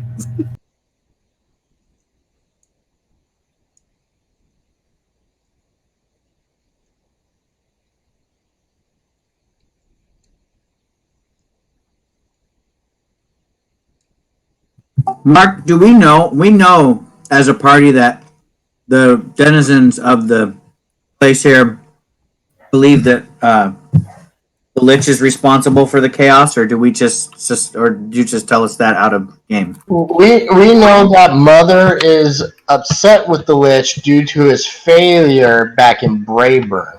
And that the Lich wanted to escape. You heard that from the Necromancer that you guys killed, whom you guys kind of fed to the plants in the Twilight Garden, that he mentioned offhand that it is believed that it was the Lich who went through and caused the trouble first. But there's been no sign of him, which is why you guys surprised him quite readily. So you're thinking maybe that before that Resimota covered for you guys? And then also the Lich was used as a distraction? But you guys are doing a very non-Lich thing and setting loose a bunch of Right. So that's my argument. Is that's why I asked. So in character, I would say I think that if it's assumed that they think the Lich is responsible for actions we've done currently, we should keep that ruse going as long as we can. While rescuing the prisoners might provide a distraction, it's a type of distraction that would lead directly to us and not to the red herring that we're allowing to be in place here. So we should stick with letting any disruption we cause point back to the Lich. Well, I'm not dressed as I don't have the face of the Lich anymore. Sounds like a smart idea. You do make a good point. As long as we can keep it up. I'm not saying we need to disguise you as the Lich, Falk. What I'm saying is whatever we do, if it seems in line with something he might have done, they might still blame him, thinking that he's free somewhere in this place causing havoc. If it's not in character for him to go free the prisoners, I don't think we should free the prisoners right now. We can free the prisoners after we get to the Nexus. After we defeat Mother, the Right. mass place. Then we free everyone all at once. Exactly. Considering how big this map is and how much more we need to traverse, Zurich makes a good point. If we free the prisoners first, then that will only heighten their security as well for the rest of the place. So I think we want to avoid more patrols being sent throughout this place before we get further.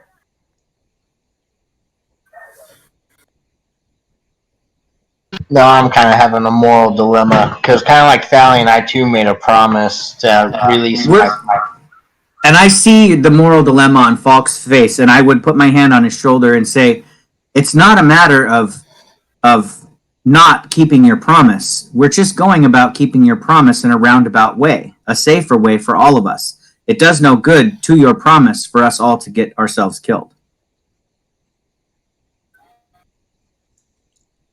Dahlia nods in agreement, hearing Zarek's words, and kind of just starts slowly walking towards the hallway that we now know leads to the Aquatus.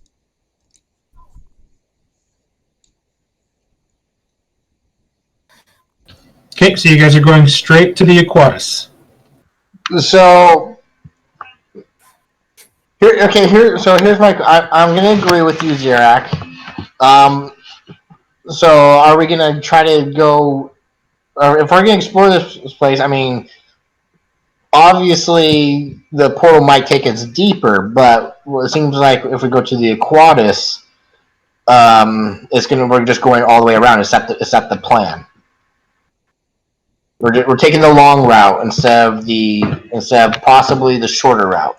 I'm again agreeing with you. I'm just trying to think of time. By that you mean what? That we have told our for the lack I can't think of the word, so I'm going to call them minions, but I know they're not our minions. Our helper people with the horses. Hirelings. Our hirelings. Hirelings, thank you. That's the word. I'm minions. I'm thinking of little dudes with one eyes, little overalls. The guys that have our horses, we did tell them 3 days. Is that why you? Yes, and we've already spent maybe a day and a half or okay, more. so Honestly, that's a there's valid nothing point, concerned but at this point, we don't we have a way to leave whenever we want? Can't we use the key that gets us? We can use a black gate to leave. Yeah, and we can go to a black gate from wherever, as long as we've seen that black gate. Yeah, So- Colin, did you tell the vampire not to about our servants because they might? Alien mentioned nothing about the hirelings or the horses. Yeah, so he might have picked up a meal along the way out. So also, Great. And he probably is going to take our horse, the horses too. I lost my train of thought. Oh, you guys can only traverse from Black Gate to Black Gate. So the white glyph gates are just sort of like the doors on the Star Trek Enterprise. They just sort of let you in and out. The Black Gates are the actual portals that take you from Black Gate to Black Gate. So you can access Black gates are fast travel. Yes. Yeah, but I think what they were mentioning, Mark, is that we use the Black Gate to the outside, to the tower. Valeria, Is that not are possible? you going to use sending?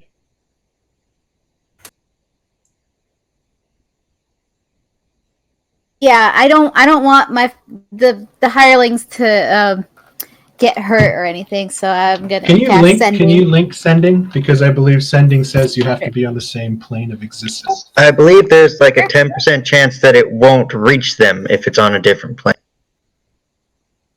I think it's about the same chances as rolling a crit fail, if I'm right. Yeah, it's a 5% chance the message doesn't make it if it's on a different plane of existence. So that's a roll of 5 out of a D100, correct? Or 1 on a D20.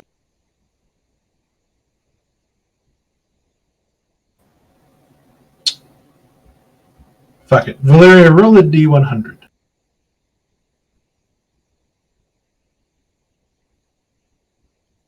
Okay, the message does go through. You send the message, please don't eat our friends. And you hear, you mean the ones directly in front of me? I will not. Okay, So we're good. We're So good. he just murders them and leaves their bodies. You don't Yeah, he know. didn't eat them. That's all he said. That's all he said. The ones in front of me, I will not. And then he So we're looking at there. So what's going on? But are we good, Valeria? I mean, did you? He said he wouldn't. Did he You're say cutting hurt out. them? Well, okay. I'm gonna say that's a go then. So again, long way or possibly a short way. Thought there was only one way down. Well, if we're trying to get to Thalion's friend as fast as possible, possibly short way would probably make more sense, wouldn't it? What are you referring to? as short Is there a way to decipher which way would be safest that we remain undetected and Well, not okay. recover?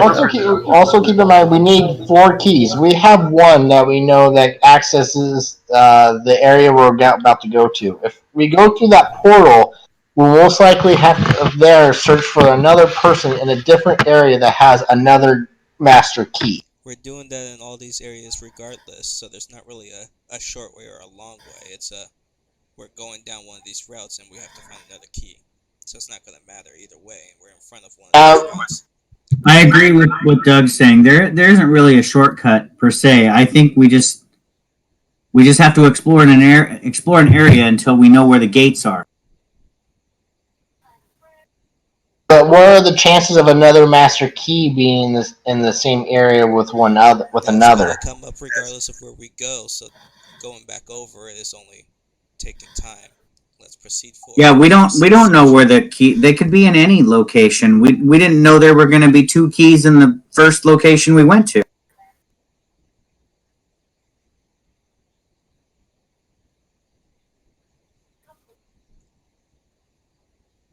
Basically, instead of going back and forth, let's proceed forward and then try and find the one in this area. 2 hours have passed, and you guys begin to hear the grumbling and snuffling voices of the demon inside the pit, who was knocked unconscious and not carried away, who is now starting to come back into consciousness. What are you guys doing? Well, I'm gonna follow the group. If we're gonna go forward, we go forward. So We should probably do it like rather quick, like. Yes, I say we go forward. so lead on. So you guys are going to the Aquatus, and you're not going toward Parusha. Correct. Yes. Give me a second. I'm going to exchange map. Because like Valeria said, Parasha can even leave with all the marks unless we kill Mother. Parasha's gonna die. Wait, no, never mind. I forgot. There's a gate.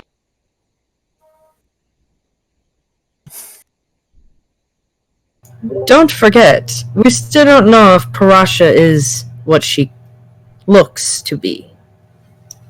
Or if she's currently Since we made some mentally. discoveries along the way. What discovery is that? But it was explained that even if she died, she would keep coming back there, and she was bound to this place now. Yeah, because of her brand. Mm-hmm. Well, let's just go. We're going to the water, the Aquatus. So Okay, I'm going to move you guys back to the Demon Hole map. I need you guys to walk down the hallway and align yourself in the 2x2 positions from which you guys will be entering. well, once we get to the gate, I have to open the gate first. Okay, so you're in the front, and we'll say that your Skelly is behind you. Oh, okay. I was gonna put him right next to me, but okay. Yep. No, that's fine. So it looks like Rudy will be stepping in first, followed by... Unless Thalion wants to go first.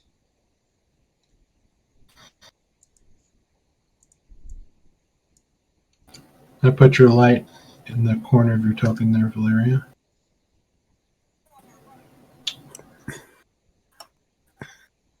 Alright, I'll move Marcy's. Oh, hold on, Mark. Let me pull my light in because I would cast light, not knowing if there's going to be darkness in here. And then I'm going to copy. As we're going through the gate, I want to look down and see if there's quartz in this as well. You know, the crystals that I noticed. You look down, and you sort of bend down. You'll have to hold out the key to actually put the gate down. And then once it goes down, Right. you see beyond. There's a faint illumination further down this long hallway, but you bend down and look at the glowing glyph squares, and you stick your finger in and pinch, and you see that it too is made of finely crushed quartz. Is it like, you know, glued like sandpaper, or can I like pick some up and? You can pick it up like table salt, pinch in your fingers and then rub it together. It's very coarse. There's actually some slivers that kind of jab into your skin because, I mean, it's glass, just very finely crushed. So there are splinters and slivers in there. Right, I will pick them out. I mean, they're going to be annoying. Is but... there any particular reason why you're inspecting this quartz, perhaps? These things have got me very, very curious. Curious how?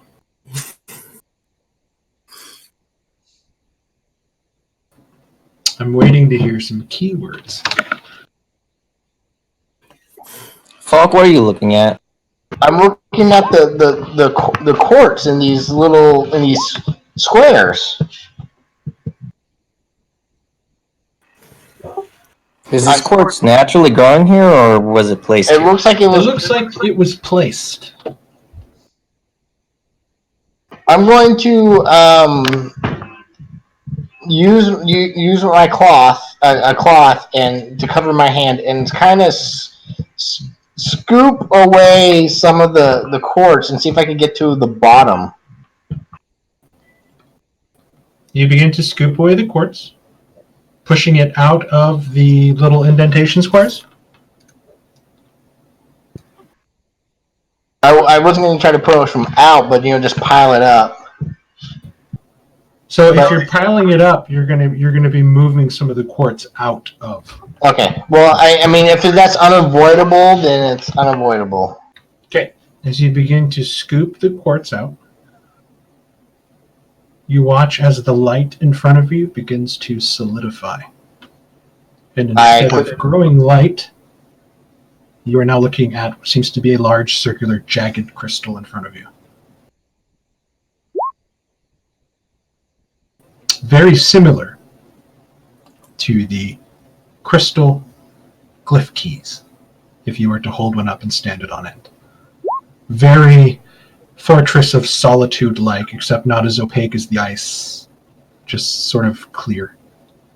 Can I make some sort of see what kind of magic this is? Like, it seems to be illusion magic. Then go ahead and give me an Arcana check as you're trying. No, that wouldn't work. You need to detect magic to sort of learn the specific types of magic. Or you can give me an Arcana check to try to get your best educated guess. Yeah, I was just doing my best educated guess and everything. Because I want to try to figure out how these things. Never mind. Fuck me. You're like, it looks like it could be illusion, but you knock on it. But how could this be an illusion? And now it's impassable. I would scoop the quartz back into the hole.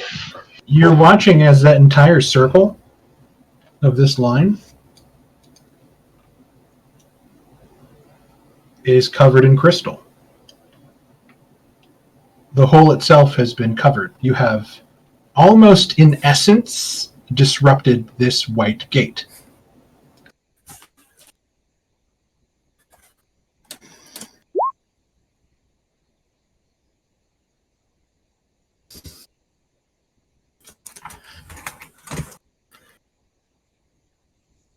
What would you like to do, Falk? Is there any way I could try to fix this? Give me another Arcana check. Oh, sorry, you cut out. Give me another Arcana check. The DC on this I is going to be quite high, since you didn't have a specific point specified in your question. I will ask Zirak to come help me. Zirak, your student needs help. Zirak expands a couple inches. Yeah, I say, well, I know that you graduated the same school that I went to. I've been so far impressed, and I struggle to keep a straight face at your abilities with Arcana. But I mean, if you need a little bit of instruction, I'm more than happy to assist. Shut up and just get your ass over here. You guys hear a large. Let's hurry, please. While I am willing to help Falk, while I am standing next to him, I am like literally readying an action to run backwards if shit goes haywire when we open this gate. Okay. Falk, make another. Once again, you've put the two wizards on the front lines, and I'm not liking this scenario since my ward is already gone for the day. But I love this scenario. I'm sure you do. So, am I rolling? Okay, sorry. Arcana check advantage, as you're going to try to see if you can fix unintentionally breaking the gate. My fucking rolls. You're staring at it. Like you're tired. You kind of have a headache. The back of your mind is saying, Illyria, I need to help Illyria, what are we doing? And you're kind of just looking at this crystal, seeing your reflection, your sunken in eyes and your sunken cheeks, and sort of questioning, like, is this what I've become? And this existential crisis comes to a point to where Zirak, you kind of look and you see his eyes starting to glaze over as he's kind of looking at his reflection. As if he almost completely forgot that he was trying to solve something. Is everything okay up there? Dalian, you're looking around the corner and kind of looking towards the pit, and you see the spikes standing as the demon inside is sort of standing up to its full height. It's sort of wobbly, moving about.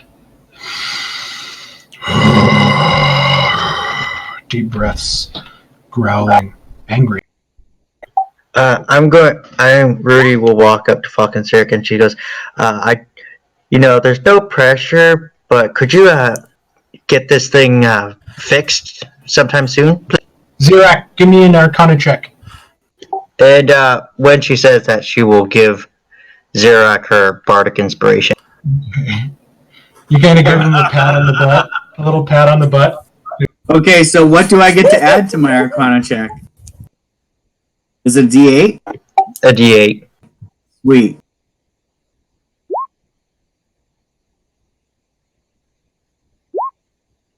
Oh, 15. Are you serious? Okay. Well, there you go. I guess I'm Falk is rubbing off on me. Pretty soon it's going to be like me cursing Dromond and Falk cursing me. Just so we're not helping this doorknob for an hour.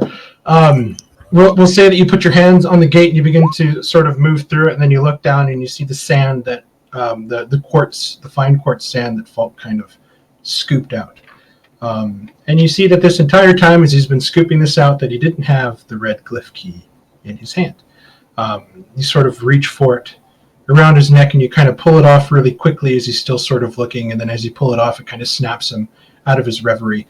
And you hold the glyph key down towards the area where the sand is, and as you push the red master key towards and it touches it, you watch as the bottom layer around it sort of goes opaque and invisible, and you hurriedly move the dust back into the square runic cup, and you watch as the crystal begins to sort of almost dissolve in a very alchemical way, sort of turning to smoke as if it's ice melting in a very hot environment, like steam issuing forth from it before eventually it sort of turns back into a pillar of light.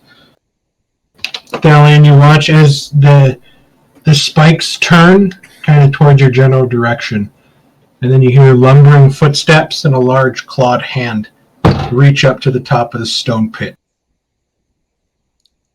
How's it coming along, guys?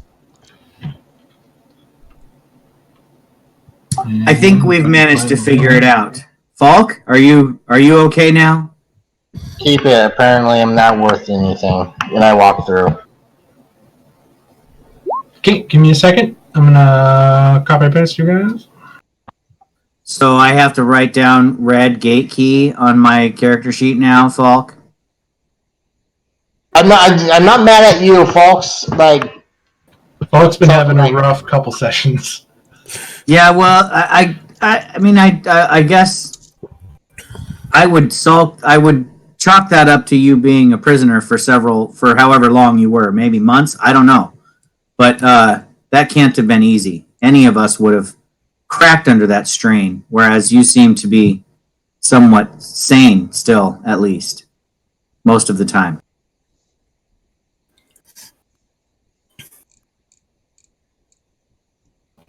Give me a second. And the gods of chance for which we all serve, regardless of whether we choose to or not, are fickle, damn mistresses.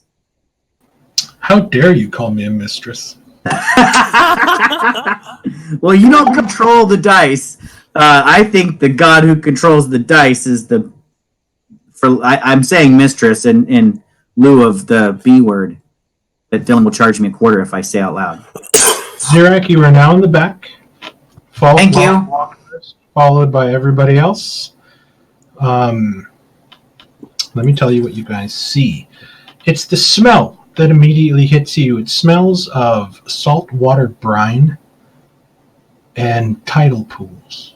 There's a smell of greenery, but the stones you walk on are the same white marble. Falk, as you walk down, you see in front of you a large 40-foot diameter pool.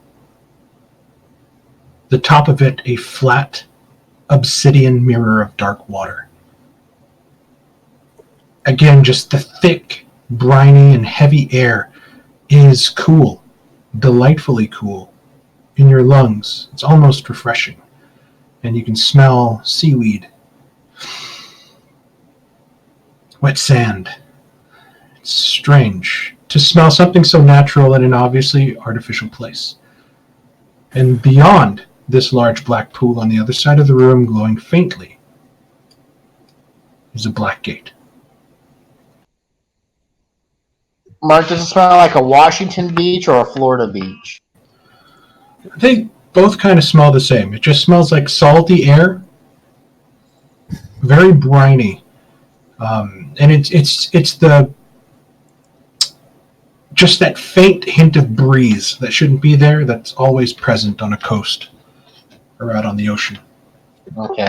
Once Zirak comes through, I think I will walk up with him so he's not, unless he wants me to go do it for him since he doesn't want to be in the front. I will to attune the gem to the black gate, and then he could have it back. Okay, that's fine. Can Joe take a look at this? Oh, never mind. Somebody stepped in. I've been in reverse gravity rooms, pit trap rooms. I don't trust this. Oh no, you're fine until you fall. That's okay. Just don't blame it on. We can see the pool of water. Yes, as you see the pool of water, it is like waking up next to a lake before like the wind kicks up and the chop sets in. It is glass, smooth, but incredibly dark, as if the water is deep. Never mind. I was gonna say not getting near the water. I was gonna make my way all the way around to the black gate and see about tuning the. I'm assuming Zirak gave me the pendant back real quick. I know he that way. So I was gonna do that for him, like a good assistant. Are we able to see anything into this water? Is it clear or deep, or is it just kind of murky? So It's dark.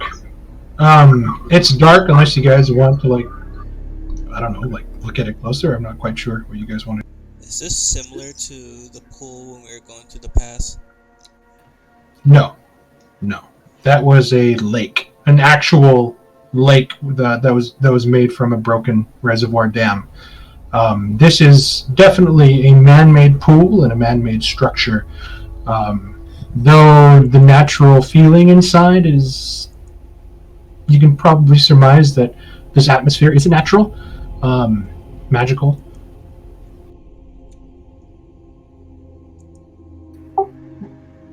So I go up to the gate and I hold out the pendant and I see if I can attune to it.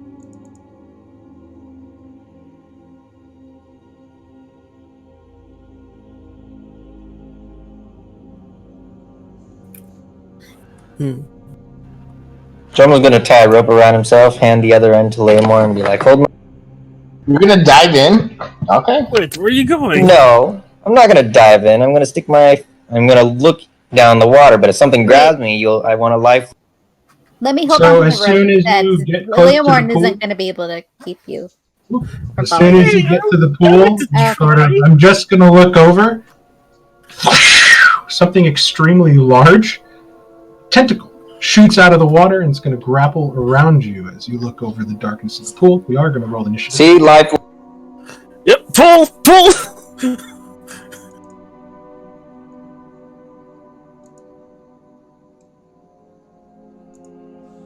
Does no one not remember not to disturb the water?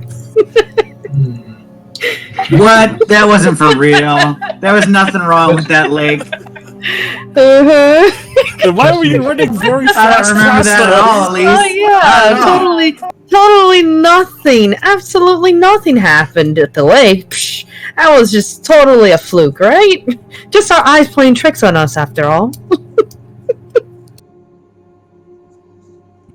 That's what I think happened. It was just a figment of our imaginations. For a figment of our imagination, you ran very fast. Like how past everything us. else, like how everything else around that area seemed to be a figment of our imagination. That's true, Leomorn. I ran really fast from that figment, didn't I? Oh, Like, yeah. I started blowing past the whole party. It there for a was while. as if you were having a nightmare there. The way you had Ophelia galloping.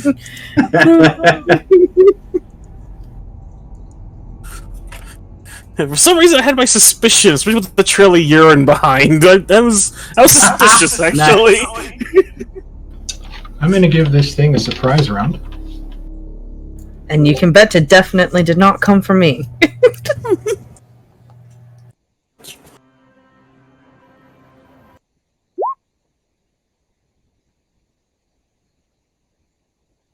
Yeah, I think it's grappling of. You watch as 3 tentacles. Rudy, Drummond, Valeria.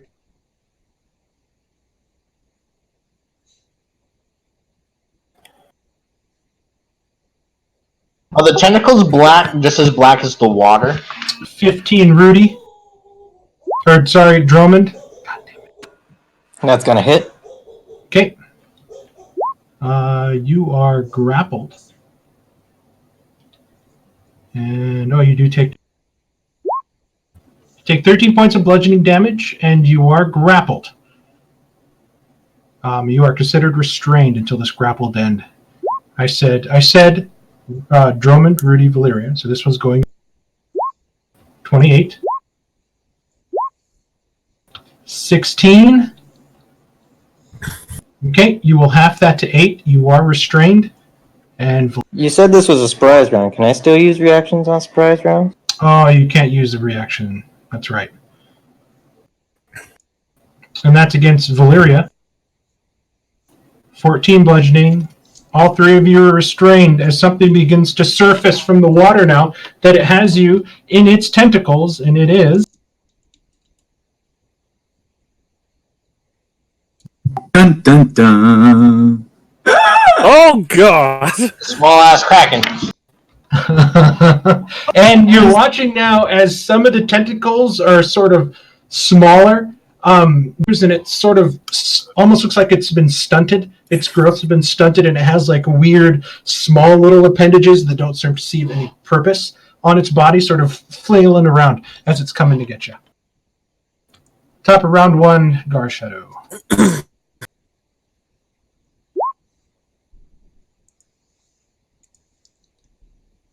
And tentacles are wrapped around Valeria, Droman, and Rudy?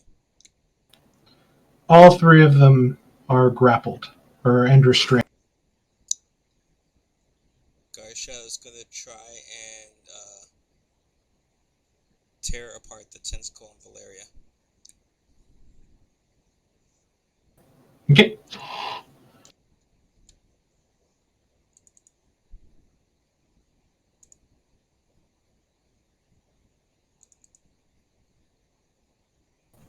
A 12 will miss.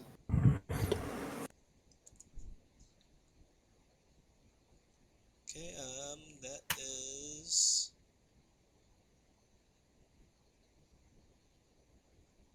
Yeah, that's his turn.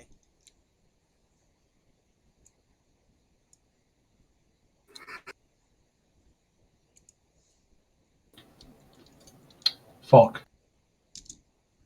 I hand the pendant to my skeleton and say, "Stay, protect this. Stay here." I really want to try something, and this is going to be up to you. I want to go up to the water.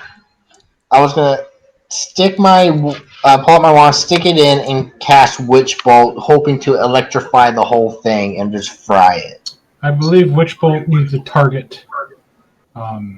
So attacking water with it, I believe, won't do anything.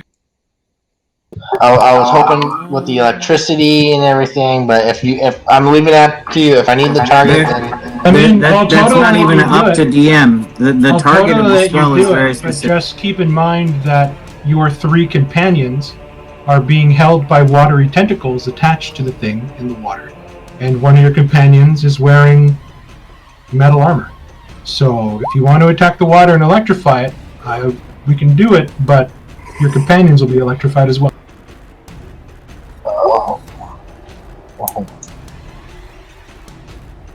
Because it's a blue energy lances out towards a creature within range. okay. Well, I was trying to go for a creative solution, but I get it, but I probably would have.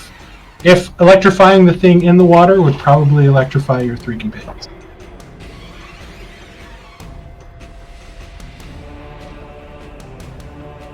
In range, I'm still going to. With it, I'm using my point of inspiration I got from last session, and I'm going to make sure I hit. But I'm going to cast Witch Bolt. Okay.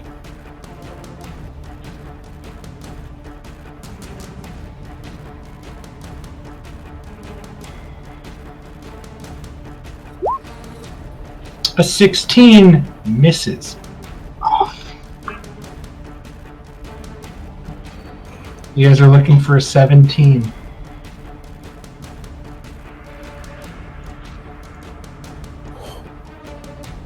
So I just can't pierce his. The electricity's not going through it, getting through his hide, basically. Yeah, the hide's pretty thick, sort of rubbery, and you watch as you hit it, and it just fails to grab purchase, and it sort of fuzzes out. He does take notice of you, though. Okay, well, I moved and did an action, so that's my turn. Oh, the second room is really fun, Drummond. I actually really hope you guys go there. Valeria, you are currently restrained by this large, stunted, malformed kraken. I'm gonna try to break out of its grip Okay, go ahead and by give wiggling. me... You're gonna dexterity out of it?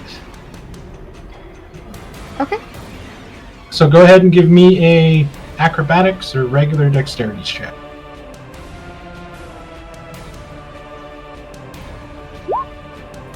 And you barely squeeze out, and you are now free of the restraint. And that was your action to do so. You still have movement and bonus action.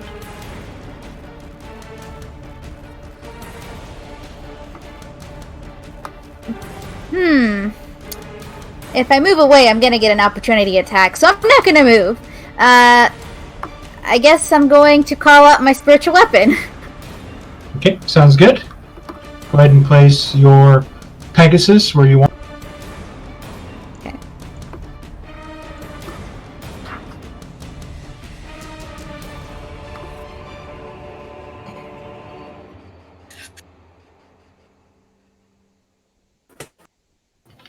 This is one of the original monsters in here that I wanted to keep.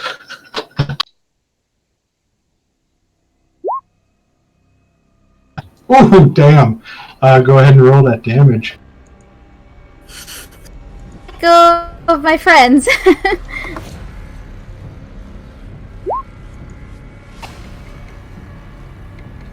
Okay, 16 Oh, total. dang. It's going to take...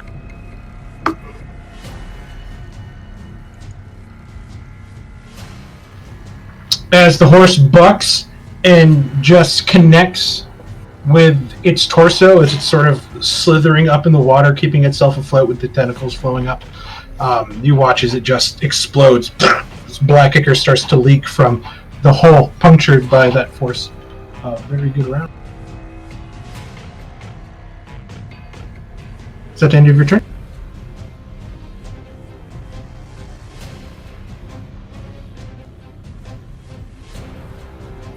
Elise.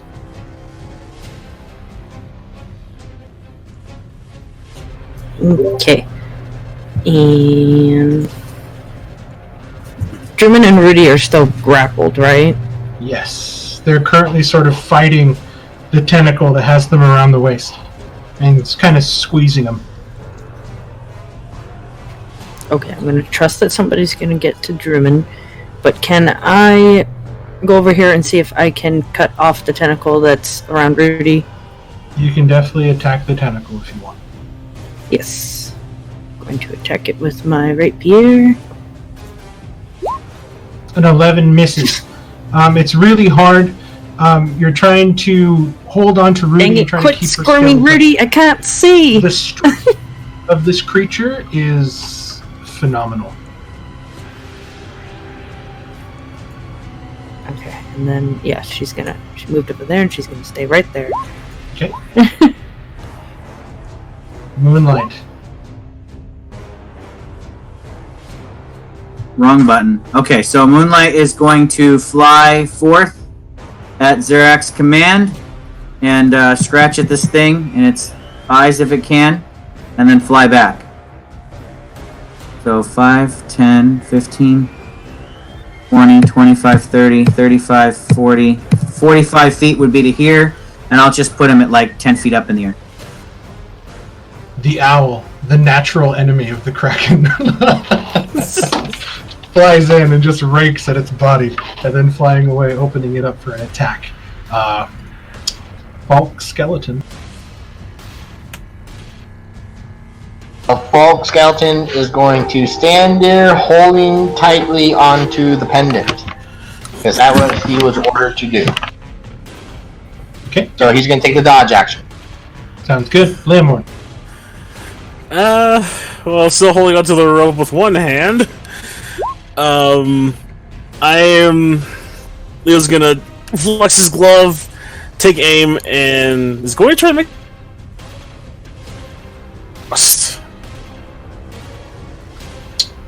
What was that?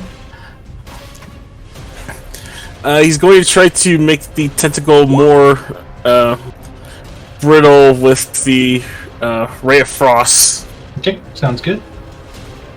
You have advantage on your attack because of the help action. Oh, sweet. Alright. If I can find the... It'll stop moving.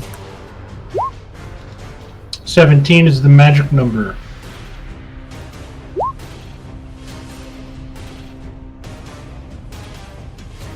You'll take the cold damage as the dew and the water on the tentacle array begins to freeze over.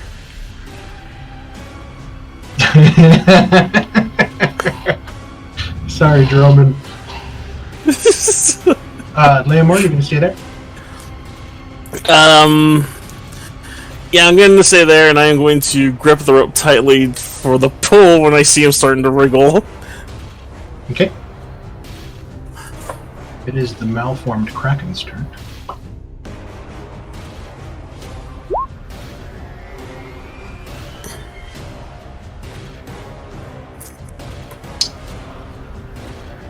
Rudy, please roll a... Please roll a d6 for me. you guys watch as Rudy is launched by the tentacle towards the wall on the other side of the room. As the Kraken flings you like a meatball.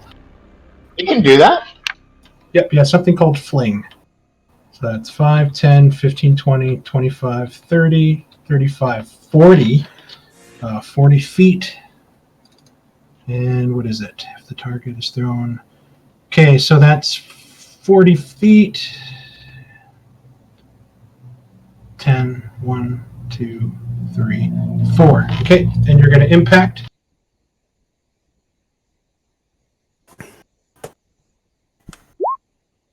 You take 25 points of bludgeoning damage as you're hurled against the stone. You crack on it, and then you fall prone on the ground. But in mid-flight, I'm doing these amazing pirouettes before I hit. Oh, actually, give me a dexterity saving throw, Rudy. Okay, so you are knocked prone. If you're getting thrown, you're gonna look fabulous while being thrown.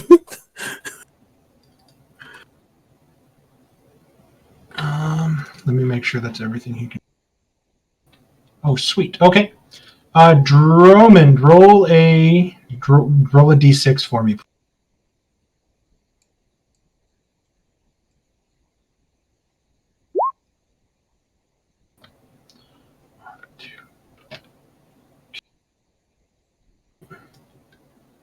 One, 2, 3. We're going to take 3d10 bludgeoning.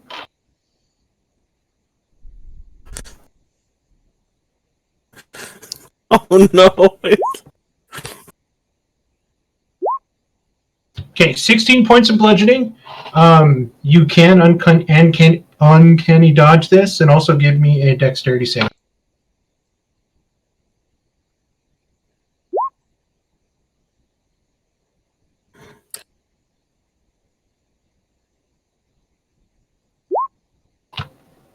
Okay, I believe a 13 is a success. Oh no, a 13 is a fail. So you are you gonna uncanny dodge it? Yeah, I'll uncanny dodge it. Okay, so take 8 points of bludgeoning damage, and you are knocked prone. You are all no longer restrained. But here comes an attack at Elise. Jeez, what's the range on this thing? 20 feet. 16 points of bludgeoning, Elise, and you are restrained. Oh, Thalion. Stallion is gonna step forward and strike at this thing twice.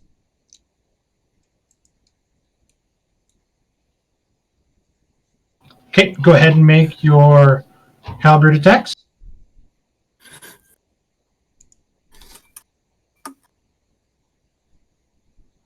$16 just misses. It sort of bounces off the rubbery hide. And an 18 hits as you swing it around, and then you drive it into one of the floundering tentacles. And I don't know if Tentacle is still within range of Gar's Shadow. That'll kind of determine if he can use his reaction or not. No. I mean, you'd technically have to attack the body. Those are the people that are like, so the closest tentacle right now is here, as it's restraining Elise. I thought I was closer, but Okay, so that'll be my turn as I'm starting to look Rudy, towards give me a death saving throw. Okay, that's one failure for Rudy. Drummond. I'm gonna stand up for 5 feet because I'm athletic.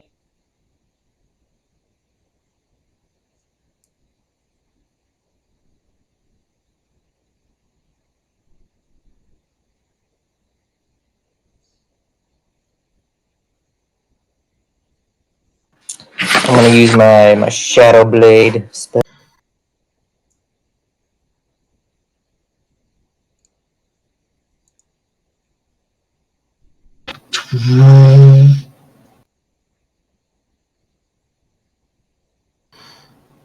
Very cool. So I just gather up shadows into a very special knife. The true form of my lucky. As you begin to form the blade in your hands, you watch as wisps of the black gate fly towards you and begin to form and coalesce your shadow blade.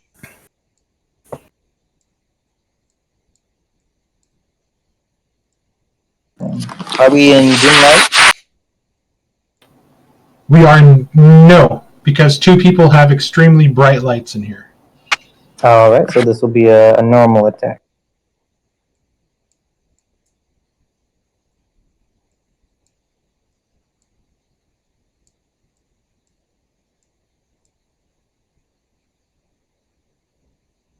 So I'm just going to use a dagger to throw it because it's Give me 1 second. Technically, Drummond, you are in dim light because the bright light ends here, correct? 20 feet? So if I'm in dim light or darkness, it's an attack at advantage. Yeah, 25 feet away, I believe you're in the dim light of Valeria's light spell. That's correct. Bright light only goes to 20 feet from light, and then 20 feet of dim. Okay, yes, so you are in dim light. If you set up a button for it, you don't have to use the dagger for the thrown property. The sword actually comes with the thrown property. I'll set that up in a minute.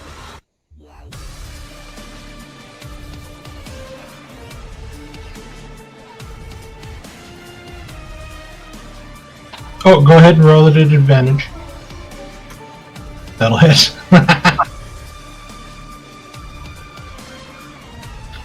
I'm not sure how... Does sneak attack pop up when you have advantage?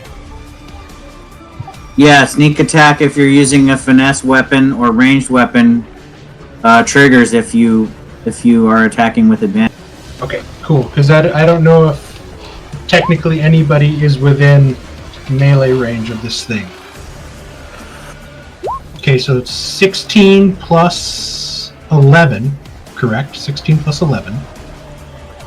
Do you get your dexterity bonus to this? I think it's a spell, so... Your spellcasting modifier? So what's your spellcasting modifier? No, it doesn't add anything. It's the spell he cast up above. It does 2d8 psychic damage on a hit. Oh, okay, so 16 plus 11. Since he crit. That's 27 plus 24. Holy shit.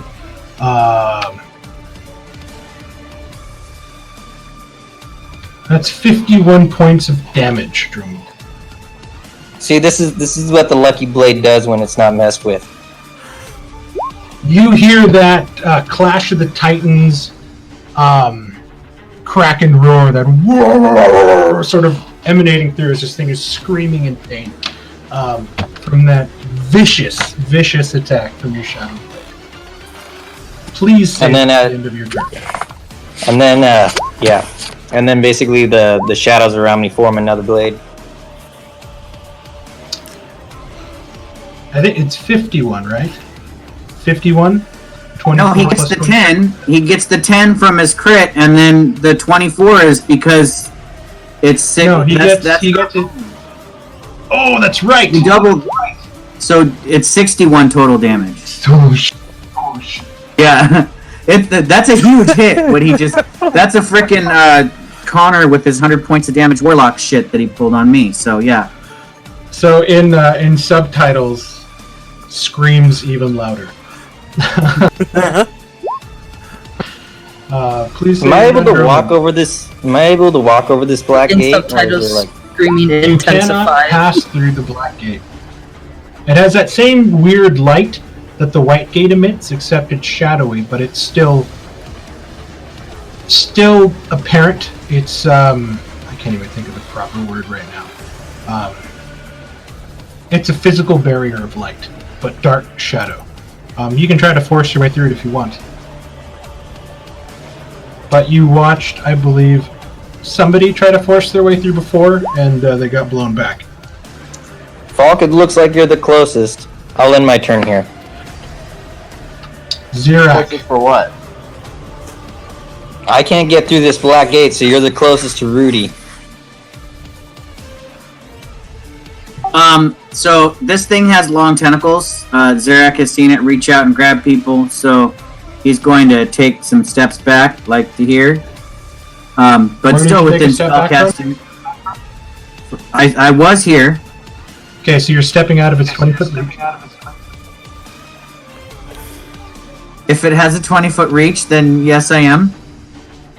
Okay, he's gonna take an attack of opportunity. Has it not? Has it used its not used a reaction or? It has not used a reaction since it started its last turn. Okay. I was hoping its reach was only 15 feet. 21. Yeah, that hits. Can you shield that? Not. I can't I beat a think you have- 21. I believe. Oh, because I thought you had. I do, major but that would make my AC 20. A 21 would still hit me. Okay. You take 15 points of bludgeoning, and this thing has you.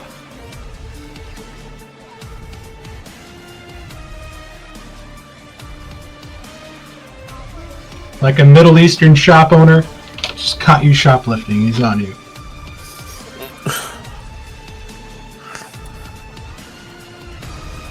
You are currently restrained.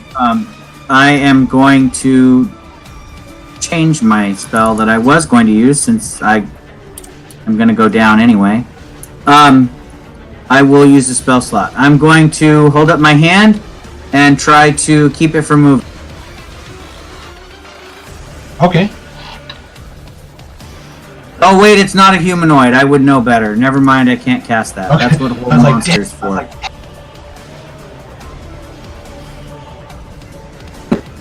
I almost got away with one. Ooh, frostbite. Okay. I know better than that. I'm waiting for hold monster. I think it's called. We'll just hold anything. Okay, You so want hold this- creature holds everything. It is quite sturdy in build, so it has quite the con save. But here we go. Anything is possible. 26. All right, so my cold does not take effect. It's that scene like you're Luke Skywalker and you're trapped in the trash compactor and everything's squishing it against you and you're trying to say the words of your spell and you're screaming in between syllables. You know, landlord, turn off the garbage. And you're just sort of screaming in between each word as it's sort of trying to crush you, driving the wind from your lungs.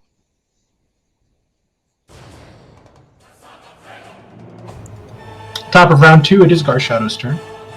Seeing Zurich get snagged up, Lion kind of just turns to Garshaw and signals him to go and free him. And Garshaw's gonna pull back and pounce on the tentacle right on Zurich. Okay.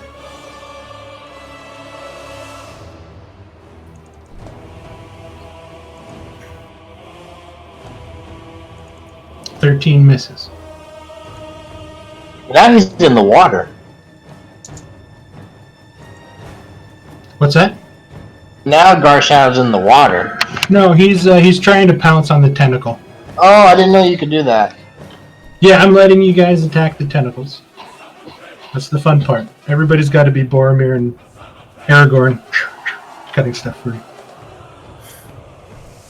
Okay, I believe that's the end of Garshadow's turn. It is. Falk. I am going to open. Hold on.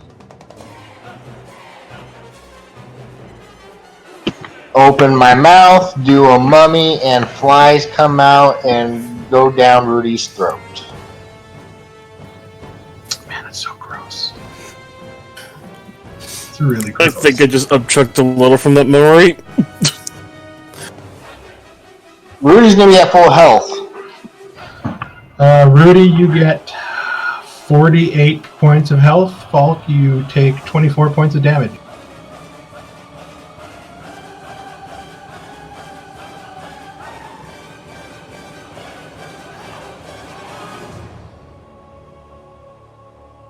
I'm going to stay where I'm at.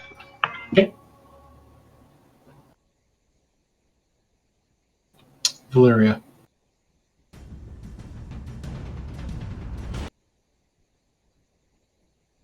Two Radiant defense on Zirak.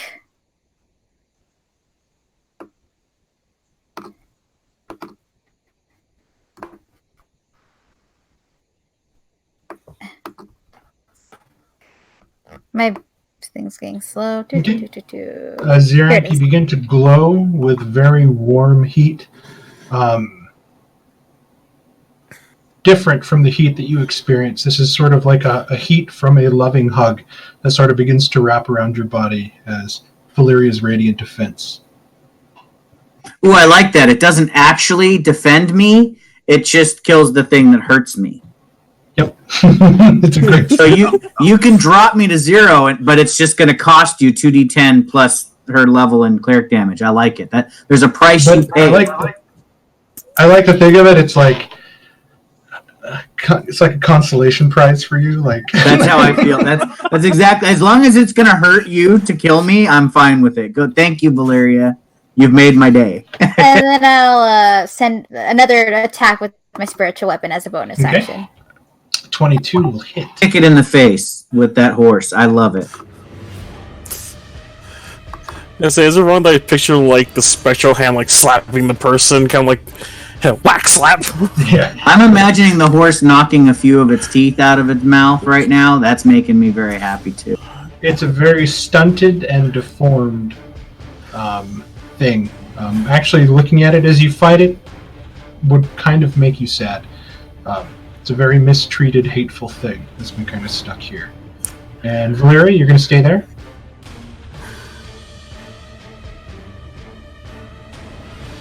There, since I think Falk helped Rudy, so I don't have to worry, and so I'm just gonna stay.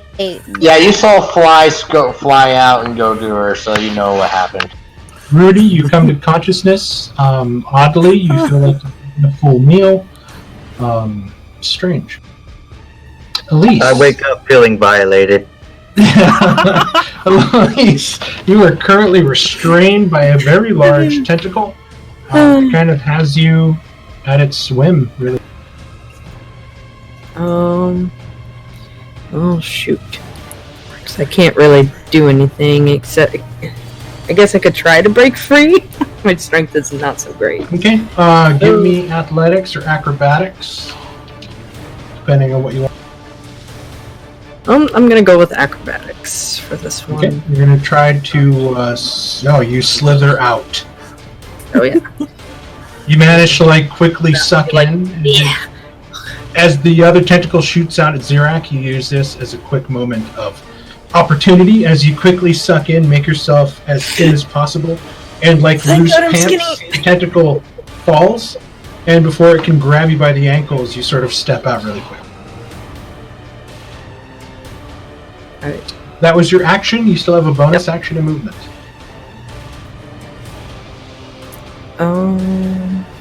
Freaking hell.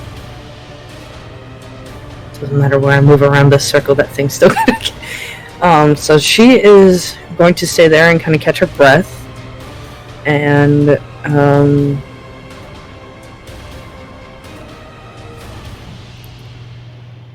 okay, shoot, so, okay. And as a bonus action, she's going to cast Healing Word at Falk. Okay. Since he helped. Go ahead and cast your healing word. Number 1. Falk, you get 5 points of healing. Ah, dang it. And that is, I believe that is all her things. Bonus action, and yeah. Yep. Okay, Moonlight. All right, using 50 feet of movement, I can fly up to it, swipe at it, and fly back. Okay. Skeleful. He's just gonna stand there. He looks at Rudy kind of cockingly, and just going to take the dodge action. Okay. Lamorn.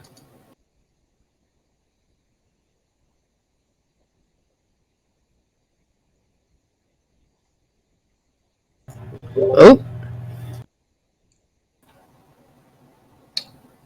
Lamar? God dang, I had the wrong button pushed. There. I'm going to move here. And Are you still holding onto the rope? you told me to hold on to it until. Never mind. I'll probably let go of it as I'm moving because I see he's free now. And move right there as I start charging the electricity. Take aim, and I'm going to fire a lightning bolt. Okay. Go ahead and fire a lightning bolt. Which, if I remember, give me that, and then Before you roll damage, you move your hands about, and then you shoot your gloved hand forward as the lightning arcs from the jewel on the back of your glove. You watch as the lightning streaks towards the creature, hits the creature square, and you watch as the lightning gets deflected in all different directions, like a one of those. God damn, what are those called? Laser light show. Those little crystal balls you put your hands on. And Disco balls. Yes. Plasma yeah, as the ball. lightning kind of spreads everywhere. And it sort of goes about. I know what you're talking about. As the The light, energy. this one a much more direct hit than Falk's, shows that it really doesn't have any issues with lightning. Seems to be immune. what in the bloody hell? So he's Rubber Band Man. It is a sea creature. You'd think it'd be used to storms. Lamar, you want to stay there?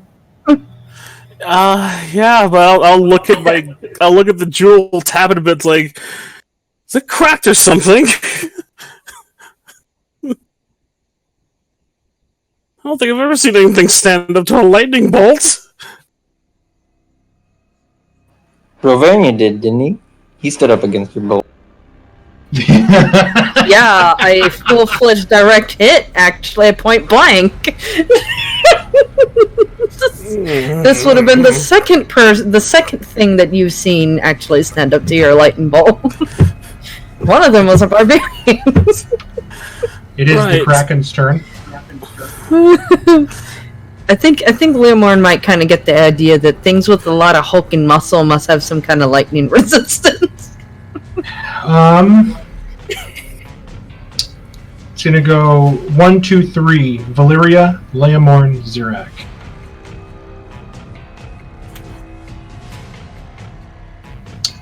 Valyria. 23.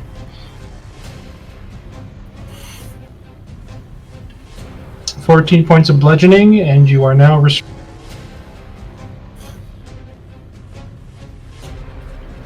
Leomorn.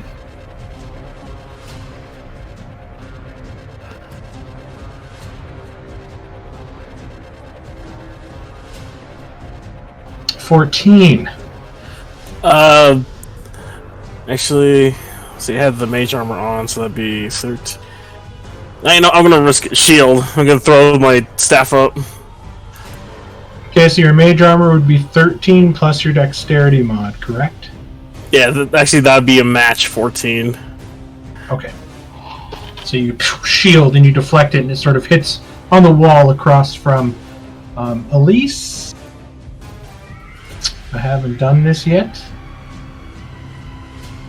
but I'm going to lift Zirak from the ground, and I'm going to pull Zirak towards me over the water, and I'm going to bite at him.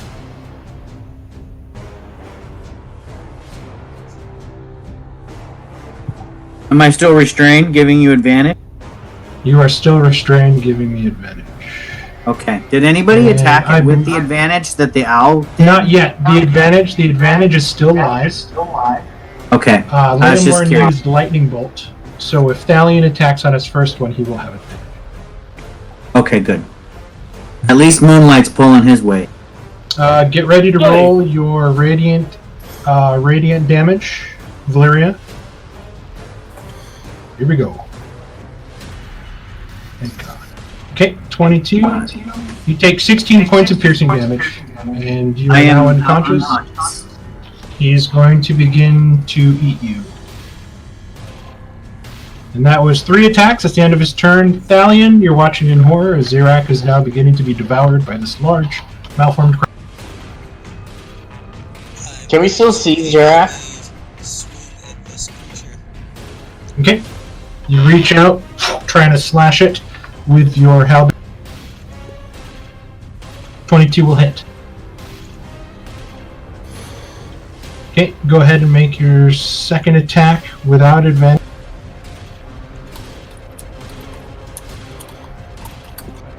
.26 definitely hits. Yes, Falk, you can still see Zirak. Just imagine right now that his torso is in the mouth and his legs are kind of hanging limp on the outside like ramen noodles. That's really... Oh, man, that made me laugh at the description. Sorry. I don't mean to be laughing at this kid. It was just the mental image.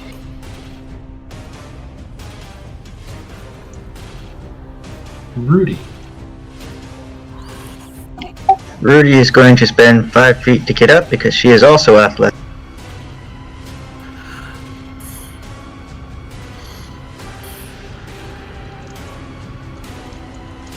And then she goes 5, and then she takes one large.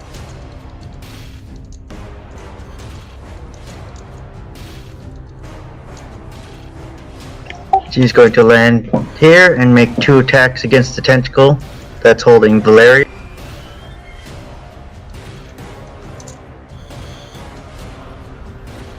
.10 will miss. 25 will hit.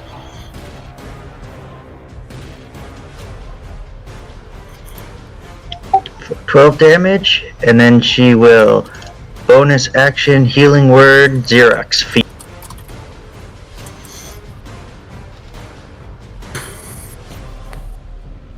Zirak, you awaken to a nightmare as you come to conscious inside and you see weird serrated teeth and a tongue, and you guys watch as his legs begin to just kick as there's muffled screaming coming from the closed mouth.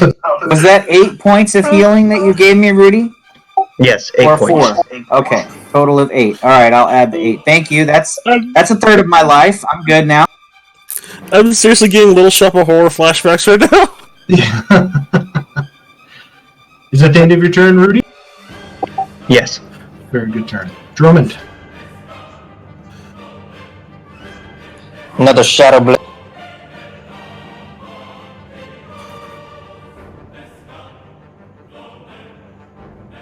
Oh, remember to toggle advantage because you're in dim light.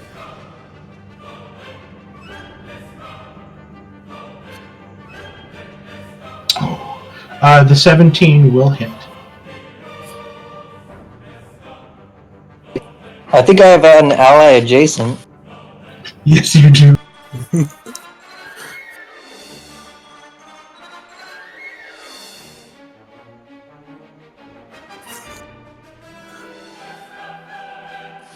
For 13 from the sneak attack.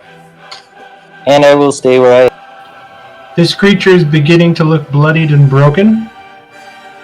Zirak, it is your turn. You sort of get yanked out of its mouth as it screams as the tentacle holds you aloft up in the air after Drummond's attack. What would you like to do? You are currently still restrained. As I am held aloft in the air by this tentacle, I squirm my arms around until my thumbs touch each other, and I fan the fire onto this fucker from up above. Very nice. Dex save? To which he is not proficient. Here comes his regular... Oop, better toggle normal. Here we go. 14? He fails! He will take 14 points of fire. Hold on, he doesn't take that. I get... No, I guess I didn't do it. Okay, yeah, he takes the 14. I was gonna say that I had rubbed one of those fur things on me so that one would count as higher, but I didn't rub the fur Okay. The that you hellhound gave fur. me. So yes, that I keep forgetting to do that. That gives me extra damage, but I'll just the 14's fine as a second level spell. 14 did a lot of damage. That's what I was hoping for. You are still currently restrained aloft in the air. It is still trying to squeeze you. Garshadow. Dahlia's gonna give out a whistle, and Garshadow's gonna turn and see the tentacle of Valeria rise forward. As Dahlia kind of looks up concerned, and just yells, "Hold on!" So you're going to try to pounce this tentacle? The one wrapped in Valeria. Yes. Yes. As you step backwards, it's going to take an attack of opportunity against you. 18. That hits. Take 18 points of bludgeoning, and you are restrained here. And we'll slash at that tentacle then. I'll bite at it. Disadvantage because you are now restrained. A 12 will miss.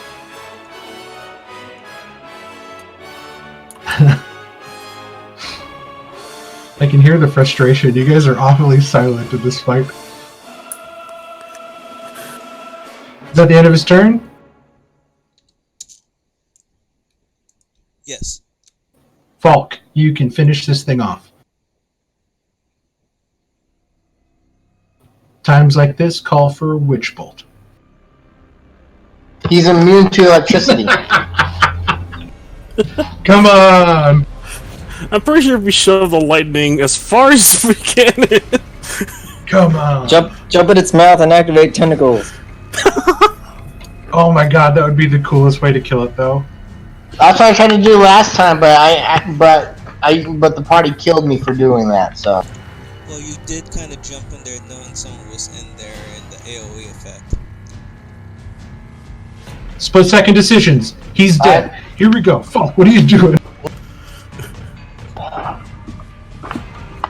I'm going to cast Ray of Frost because that's that's the only thing I can really do at the moment. Unless I heals.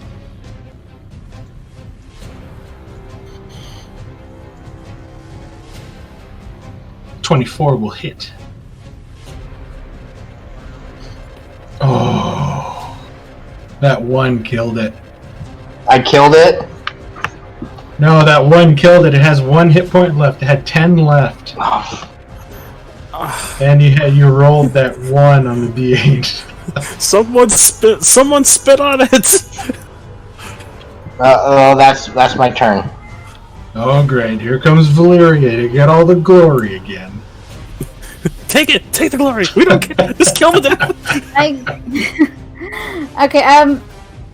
I guess I'm gonna do my bonus action first with my spiritual weapon. Okay.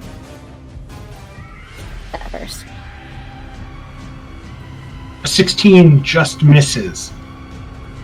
And then I try to wriggle free again. Okay, So Can't then you I- attack it with your mace?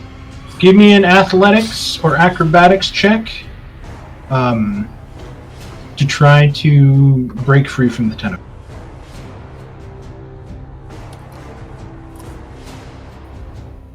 You flex and bust out of there. That was a really good athletics roll. You are now no longer restrained.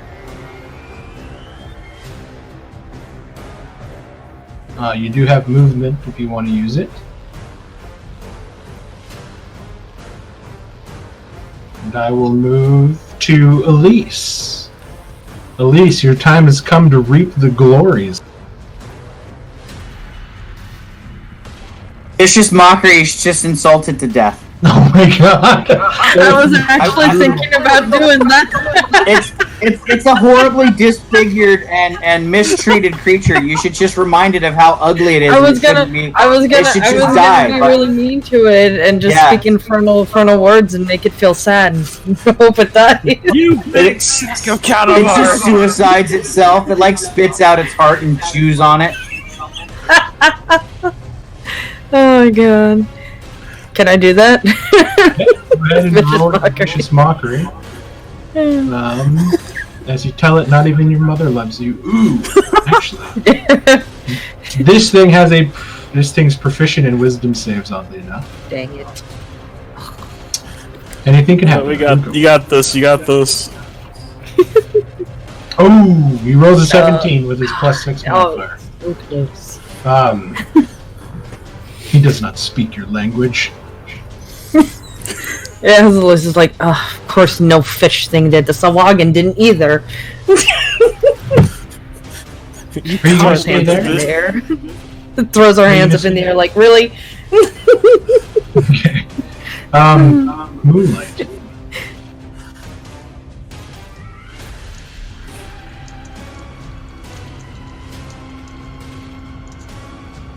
Moonlight, technically Moonlight could kill it if it could attack. Moonlight can't attack, unfortunately, because familiars can't make attacks unless it's a Because warlock. his 1 point of attack damage could kill it. I know. He could do it. I thought about that. I was tempted, but yeah, I can't attack with him. I can do the help action again to let Falk Skeleton attack. Wait. The natural enemy of the Kraken comes in and kills. So it will Scratches fly the up to it eyeball and off scratch of it it. in the face, trying to get it to release Zerak. It's like trying specifically to scratch it, maybe even go close to the tentacle that's holding Zerak to try to get it to drop him, but then fly back. So I'll do the help action to give the skeleton or Leo a chance to kill it. Okay, sounds But you better do it before it's its freaking turn, man. Come on, guys. We If can we just try. can't do this 1 point of damage and it squeezes me to death, I'm blaming you. Falk Skeleton, your time has come. Shine. Okay, here's the question then. Can skeletons swim? No. There's your answer. I can't get close to it. Throw the key at it. No, I'm not. I would think it's funny if we just see the skeleton just run and just fall in the water, never to be seen. I think you need to rip off your arm and chuck your arm at it. Like as a thrown sword, like you watch Strowman do. Like in the game Medieval, you can actually do that. So dodge Sure. action?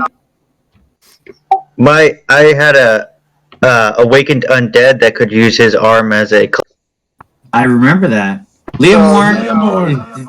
Okay. All right. You have advantage.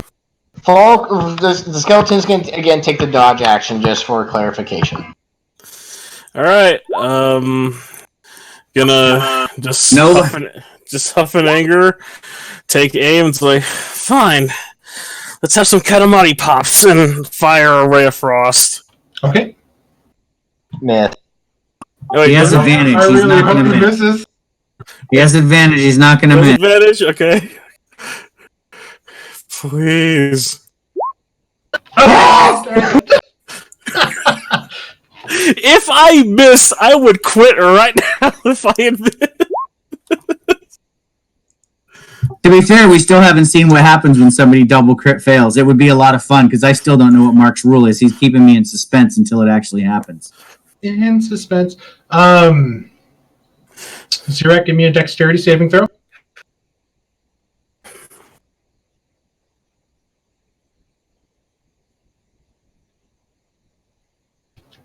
Okay, so Not super great at those. the tentacle, Jesus, what am I? The tentacle releases as it sort of falls flaccid to the ground. Also, Thalen, you sort of step out of the way as it drops. And let's go to Gar's shadow and just begins to slide towards the pool. You sort of try to swim in midair and grab for the lip of the pool, and you fall straight in. Give me an athletics check. As this large body is now beginning to sink, displacing water, sucking you down into the pool.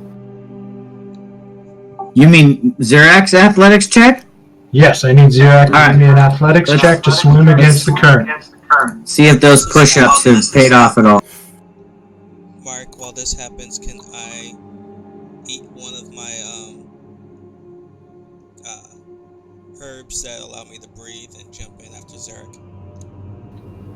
You can, but you have to fully ingest it. So you got to chew and swallow and then jump in. So Zarak, you're getting pulled down by the current, and you're looking up now, and you can't see the surface, but you can feel the bubbles rising.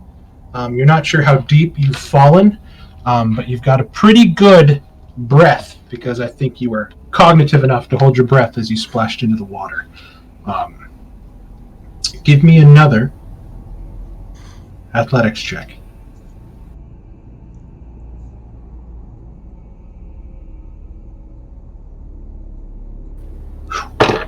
And you're fighting and you're fighting against it, but the current of this large creature that seems to be sinking for a while is sort of dragging you down with it, sort of the air bubbles coming up from it, displacing the water around you, making like a quicksand effect as you're kind of falling down. Thalion, you drop your halberd and your gear and you dive into the water and you begin to swim down at a very fast pace as you are sort of riding this sort of light water straight down. After a while, you do see Zirak. Zirak, give me another athletics check. 15. You managed to kick yourself out. You are starting to feel the pain in your chest, the pressure in your head as Thalion grabs you. Thalion, what do you do? I'm going to pull him closer to me and start swimming with all my strength up to the surface. Give me an athletics check, Thalion, as Zirak is now beginning to drown.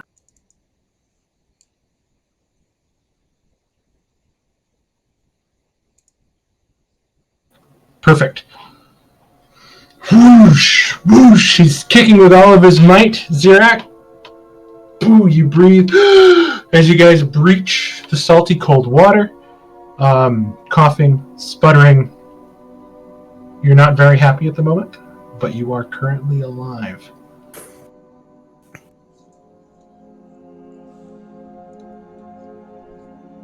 Oh, that was more arduous than I had planned, my friends. You alright? I am better now. Thank you for all of your help. All I tried to do was step away from it, and I paid the price. Nearly dying in the process. I was going to yell Next time. counterspell. I thought you might. Next time, I'm gonna hold my ground, I guess, and stay stay there next to the thing. Counterspell. Counterspell you back. It There's did have shit you quite can a do. reach, from what I see. It had quite a reach. No one could tell that. You can't counterspell a counterspell.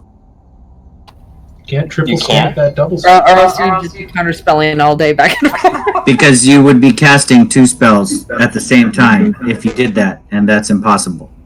Unless a According to the third rules- party counterspells the counterspell of the counterspell. That's correct. You can line up wizards all with counterspell and have them counterspell each other in turn. That will work. But I believe, like, if I counterspelled you while you were trying to cast, say, like, Fireball, as I'm counterspelling, I believe you can use your reaction to counterspell me, Yeah, according you can to do that. sage advice. Because you did do that to me. When you guys were fighting the strange, stinky, undead ghoul that had magic, and you were trying to cast Hold Person on him, and I counterspelled you, and then you counterspelled me back, and then he failed his Hold Person save, and then he was frozen. Because counterspell is a reaction, not an action. So you can counterspell a cast spell while casting another spell. Exactly.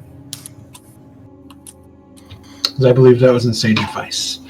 So now you guys are stuck here in this pool, still watching the bubbles sort of come up from the middle as this creature is just sinking and sinking and sinking and sinking. Left in the quiet of this place, your deep breaths and groans of pain sort of echo much like you're in a in like a pool house or like the YMCA. Just sound seems to carry in here. You have the Black Gate here to the south, and you have what seems to be a double door over here to the east.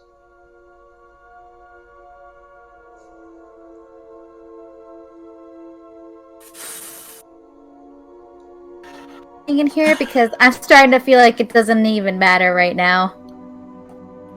According to the map, that door over there should lead to our smile room. Bigger pools of water. Mark, was I Monster? able to attune to this gate? I can't remember if I was doing it because I couldn't remember if I needed to. You don't need attune or to attune to gates. not. Okay, I just wanted to do it just in case.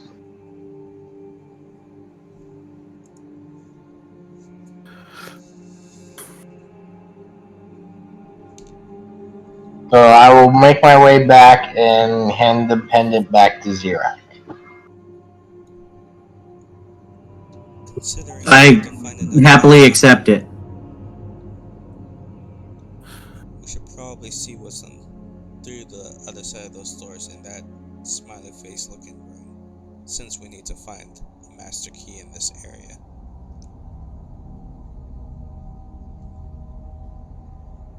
But first, I'm sure Zarek needs a breath of air.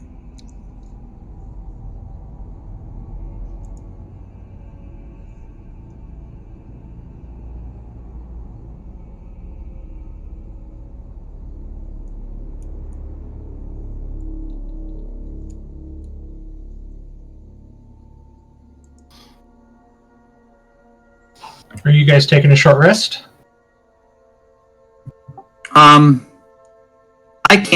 I can spend hit dice to heal, but then I am going to be out of hit dice I as only have well. one So hit die left. I might need a full rest here pretty soon. I'm going to pretty much blow through the rest of my resources in the next encounter because I'm going to die. I can't even heal without a full rest with hit dice because so there will be no healing for me at all. How long since our last long rest? Not very long.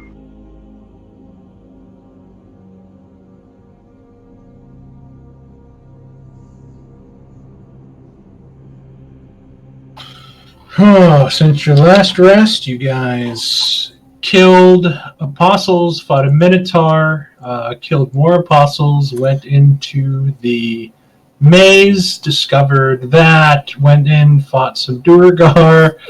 I'll say you guys are a good 6-7 hours into this day. You guys spent like 2 hours in the demon pit after everything happened, sort of talking. Planning. You guys are actually pretty long into this day because you guys actually have spent a lot of time talking and planning in between stuff.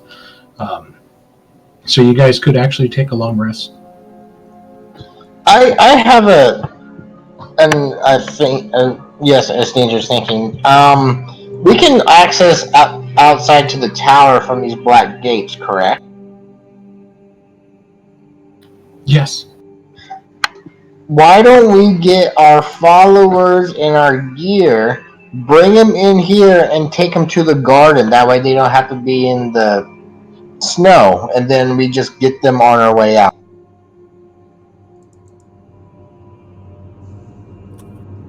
If we can do that, I prefer that idea so we can see if Ophelia is alive or dead. And that way we can we have easier access to our gear if we just find another black gate if we need to swap things out.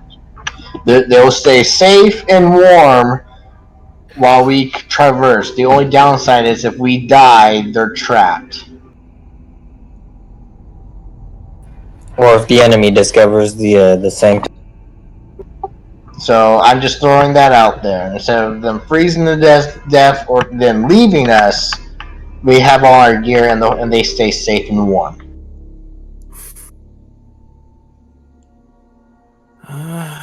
It's a good idea, actually.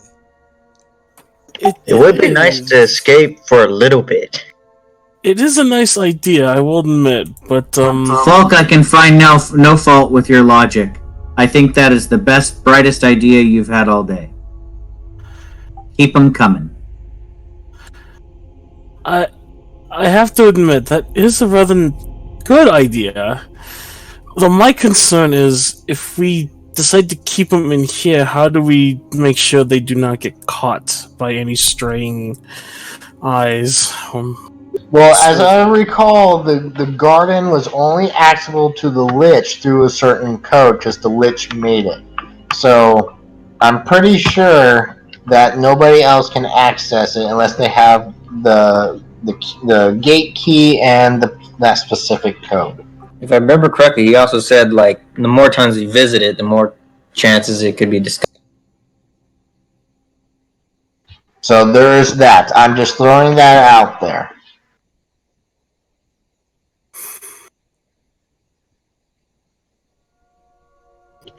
I say we let them decide.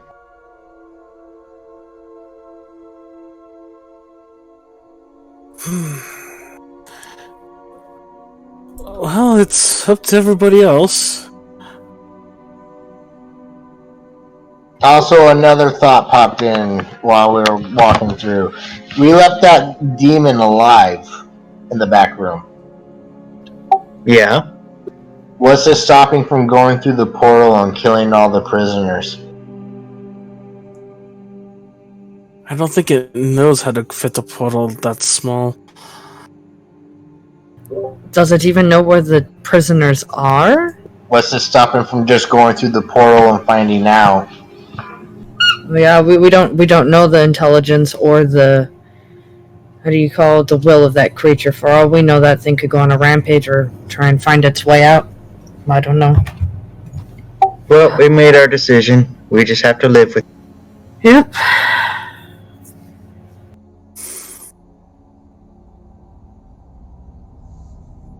So, what are we doing now? Are we getting? We're leaving.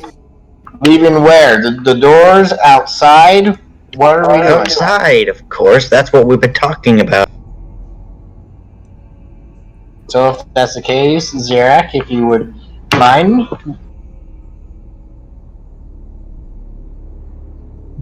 Would I mind what? Using the key? You have the glyph key. I gave it to you. You're the So one. I will focus on one of the black gates, the black gate that we used in the tower. Okay. And you focus on the large portal in the tower. And after concentrating, you see as the black gate shadow shimmers into an image of the large stone tower inside the room. You can see where the smoke is issuing forth at your feet, and you guys begin to move through.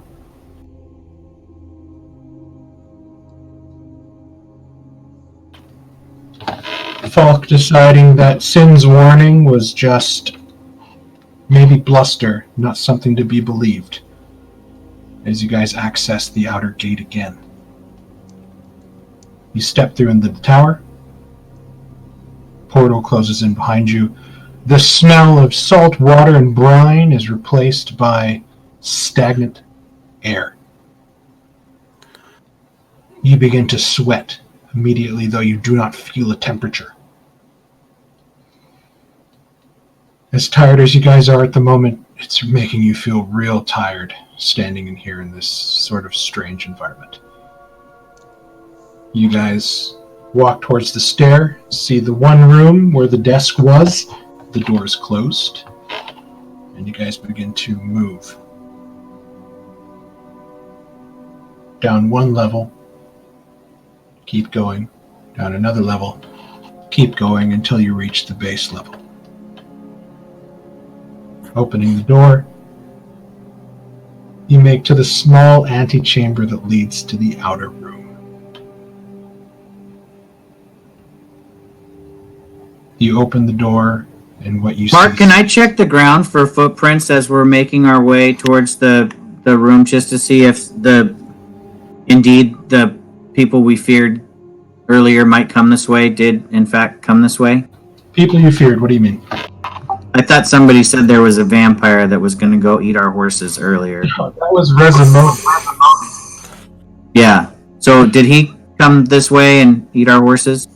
Give me a perception check as you're looking for tracks.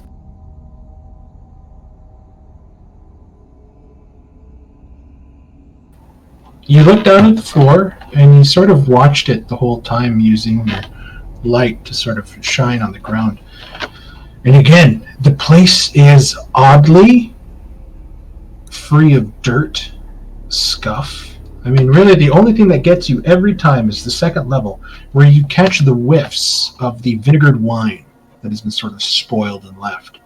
But you look on the ground and you don't see prints. You even stop and you let your companions walk, knowing that you guys have, indeed, just been someplace very wet. Nobody's footprints are leaving any sort of wet traction. There's no drops of water hitting the floor. It's almost disorienting when you think about it. But there's no tracks, there's no dirt, there's no dust, no smudge, nothing being left in this place.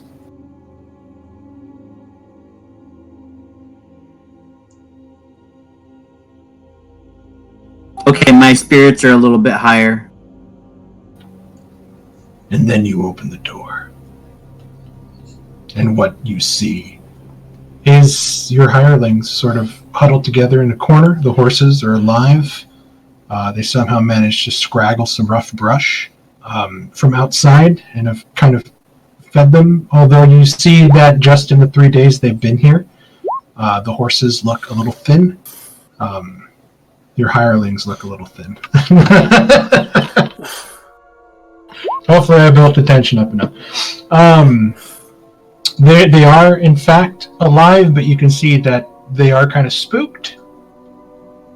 Yeah. They've somehow aged to 55 years old. You don't know how. No, but you guys walk in, and they do seem a little spooked, a little on edge.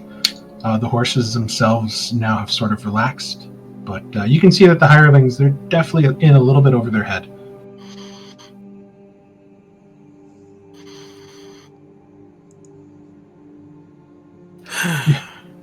You're back. Does this mean we can leave? I immediately go up to my horse and completely ignore their question, and start petting Ophelia. So are you three alright? You're not hurt or anything, are you? Zera, give me a dexterity saving throw. There's a strange man in armor that walked by. He had some sort of ghost woman with him. He sort of stopped and looked at us, and then he just said, "The ones in front of me, I won't." And then he kept walking. Okay. Yes. So, it went through. Whew. Then we Can we should have leave? Can we leave this place now? Oh, I only hope. Zirak, you walk up to Ophelia and reach out your hand, and you watch as she snaps at it, and you pull your hand away. She's not very happy with you right now. Horses do bite. Yeah, that's true. Too bad you didn't have any food to give her. I just posted it, I do. I have apples in my bag, and since it's colder than a refrigerator up here, the apples are probably still okay. You guys are actually inside the tower. So it's not cold, it's not hot, but you're still sweating. And you can see that they're still sort of sweating, and the horses have a sweaty froth on them just from being in here. You reach in for one of the apples, and the apple is very soft and squishy. Almost like it's about to turn and rot. But you know that it's impossible. This thing shouldn't rot this fast. But it seems to be going that way. Well, Ophelia won't hurt her teeth. I'll try to give her the apple anyway. She gives you that sly look like, "I guess I forgive you." And then she takes Xeric, do you put it in your mouth and then when she takes a bite of it, you No. give her a kiss? That's not how you feed a horse. You hold your hand completely flat, almost bending it backwards, and put the food in the middle of your hand, and they suck it right out of there. She takes Um, the apple gratefully and sort of nuzzles against you. Or applesauce, as it were, almost. Yeah. Yeah. I will pull out a brush from the saddlebag and start trying to brush her off a little bit. Okay.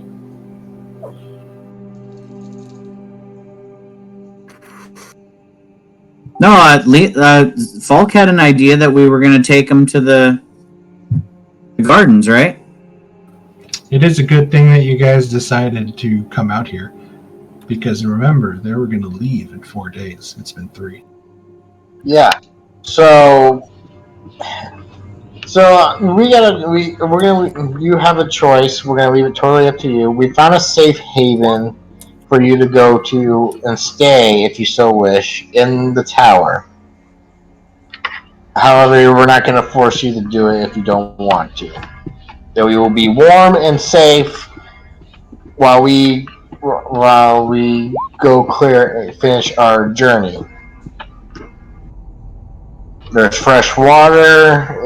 There's patches of grass for the horses to graze. It's up to you.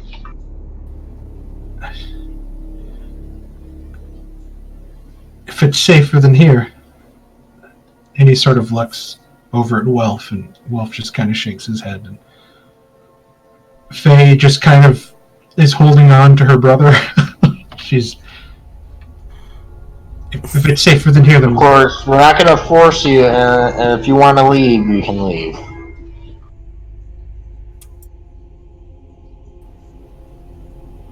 we'll go with you. And he looks hopeful.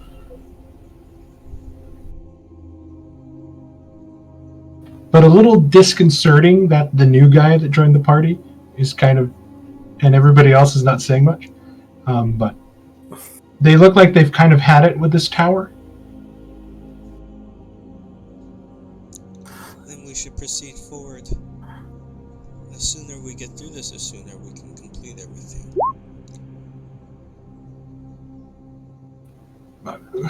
We'll follow you. And as you guys begin going back up the tower, you realize how arduous it is to try to maneuver these large horses up this spiral staircase.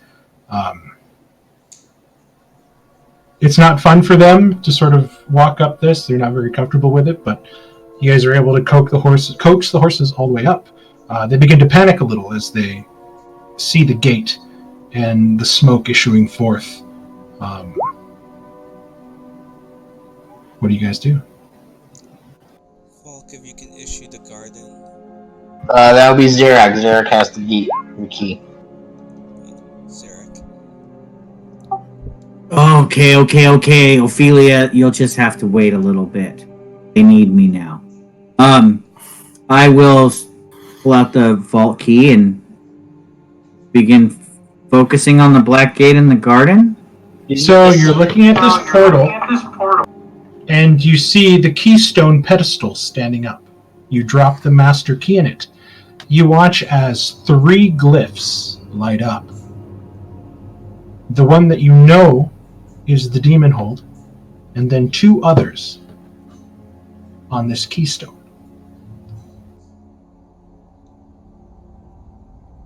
We better go back to the demon hold, because that's... One of them is the Aquatus, and another one is maybe the Menagerie. Oh, because we discovered 3 black gates. Was go to the Aquatus. That way. You guys can access black gates inside from black gate to black gate. You are in an outer entrance area that leads you into a specific vault. Each vault has a specific entrance location from these outside portals. You cannot access the garden from this portal. You can only access the entrance positions to those 3 vaults. Let me go first. and make sure it's good. So I will. Which one? Which one do you turn the glyph key to?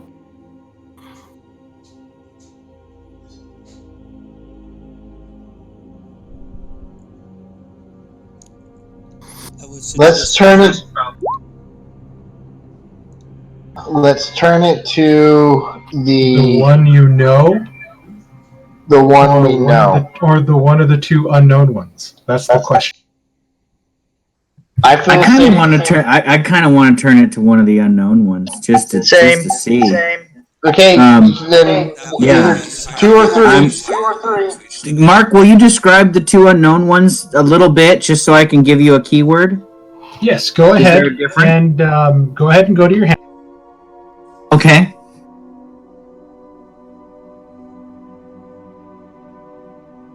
Oh, is it Your- Keystone? In your handouts, there is a handout called the Keystone. Awesome. Okay, I see some runes here. And there's one of these which we are familiar with. The one you are familiar with is the southeast symbol. The sort of the 2 with the circle. That's the demon hold. Okay. And then you have the, I guess it would be the northeast. The one that looks like the S. Snake tongue. Yes. And then you have the east symbol, the R with the circle on the bottom. I should just make this a map so I can highlight each one, which I'll probably do. The R with this, you mean the 3 circles together? Here, That's give me a east, second. right? So we have the one on the left. The R looking one is west. On the left side of the key. Yeah, that's where I'm confused at. We should probably investigate the unknowns when we do not have the hirelings and the horses with us. I do know there is that roaming weakened demon in there, but that can be easily held off while someone activates the gate once we're inside to the garden. Okay, perfect. Okay.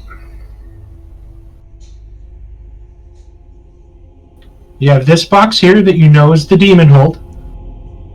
And then you have this one that's illuminated and this one that's illuminated. Okay, so that's directly west. Now, this is way easier than the other one, so I'll just do this. Yeah, this works perfect. Okay. I am going to turn it to the west. Okay, you're going to turn it to the R with the circle? Yes. Okay, give me a quick.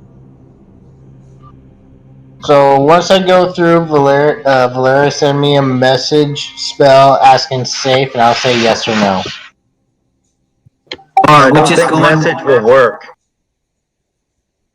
Yeah, I don't know, Falk. I don't think it will either. But are we just going, the two of us, and nobody else? Or I thought we were all going together. Well, yeah, Even with but the- since it's an unknown, I was gonna go make sure it's safe first.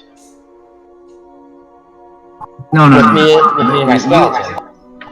You going by yourself is you would just be gone and be dead, and then we wouldn't know. We'd sit out here and wait for 2 hours, and then we'd be like, nope, I guess Well- he's not gonna make it Well, back. that's why with the message spell, I mean, Valeria was able to contact Resomoto with it.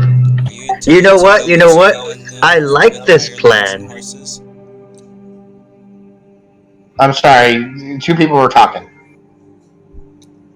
I said, are we intending then to go into an unknown starting area where there could be tons of enemies that we have no idea of the surroundings with hirelings and horses? Well, what's the other option? We go to the Back demon to hold and then make our. Where there's like a demon running around freely. There's a weakened demon running around in there that can easily be held off while someone activates that gate and we know the surroundings. Versus the unknown. Yeah, I would rather protect the horses before I turn the key to the R then. because I don't want to send Ophelia to her death. So I agree with Thalian's logic, and I would click the key on the number 2. The 2-0, as it were. Okay, so you turn the key, and you watch as, almost like Stargate, the flames sort of coalesce in the portal and then shoots in, shoots out, ripples. And as it sort of solidifies, you see the chandelier room.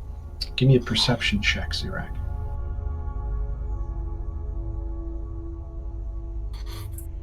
Push the skeleton through. You notice that at the top of the portal, in the shimmering image, there seems to be an outline of what looks like 2 bright green eyes.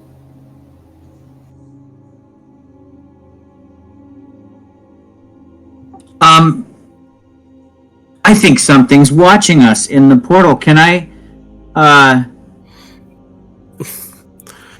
think that those things are watching us like like a camera, like a, what do you call it, a ring on your doorstep. Security camera? Yes. What's a camera? And not watching us. Like, okay, so I would say it like And an as you see arcade it- eye. As you see it, and there's these 2 very feminine eyes. They have a long almond shape, sort of lead into a point, and the green in them is quite vibrant. And they're on the actual gate? It's on the gate. Not on the physical gate, but in the portal. And you begin to hear a voice coming from the portal.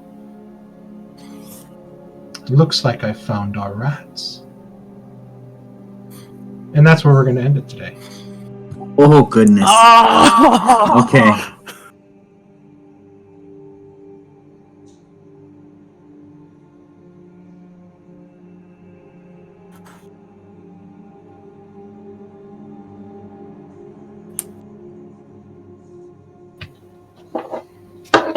I hope you guys had fun fighting the Kraken.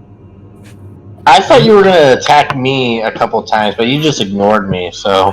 You were back behind its vision, so it couldn't really see you. If you noticed that once it flung Rudy and Drummond away, it really didn't pay attention to them either, because everybody was directly in front of it. Remember, he's not a very smart predator, is because he's been kept in that pool. So it's kind of like what's in front of him is what he's going to do.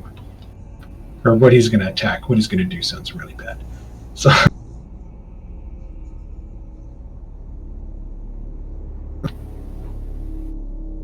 it was. The poor guy was stunted and malformed. He was not treated very well.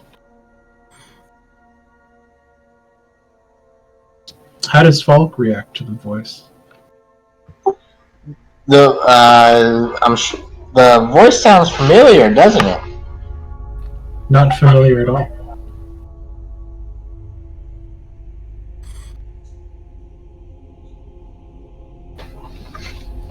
It's not the voice you're thinking of.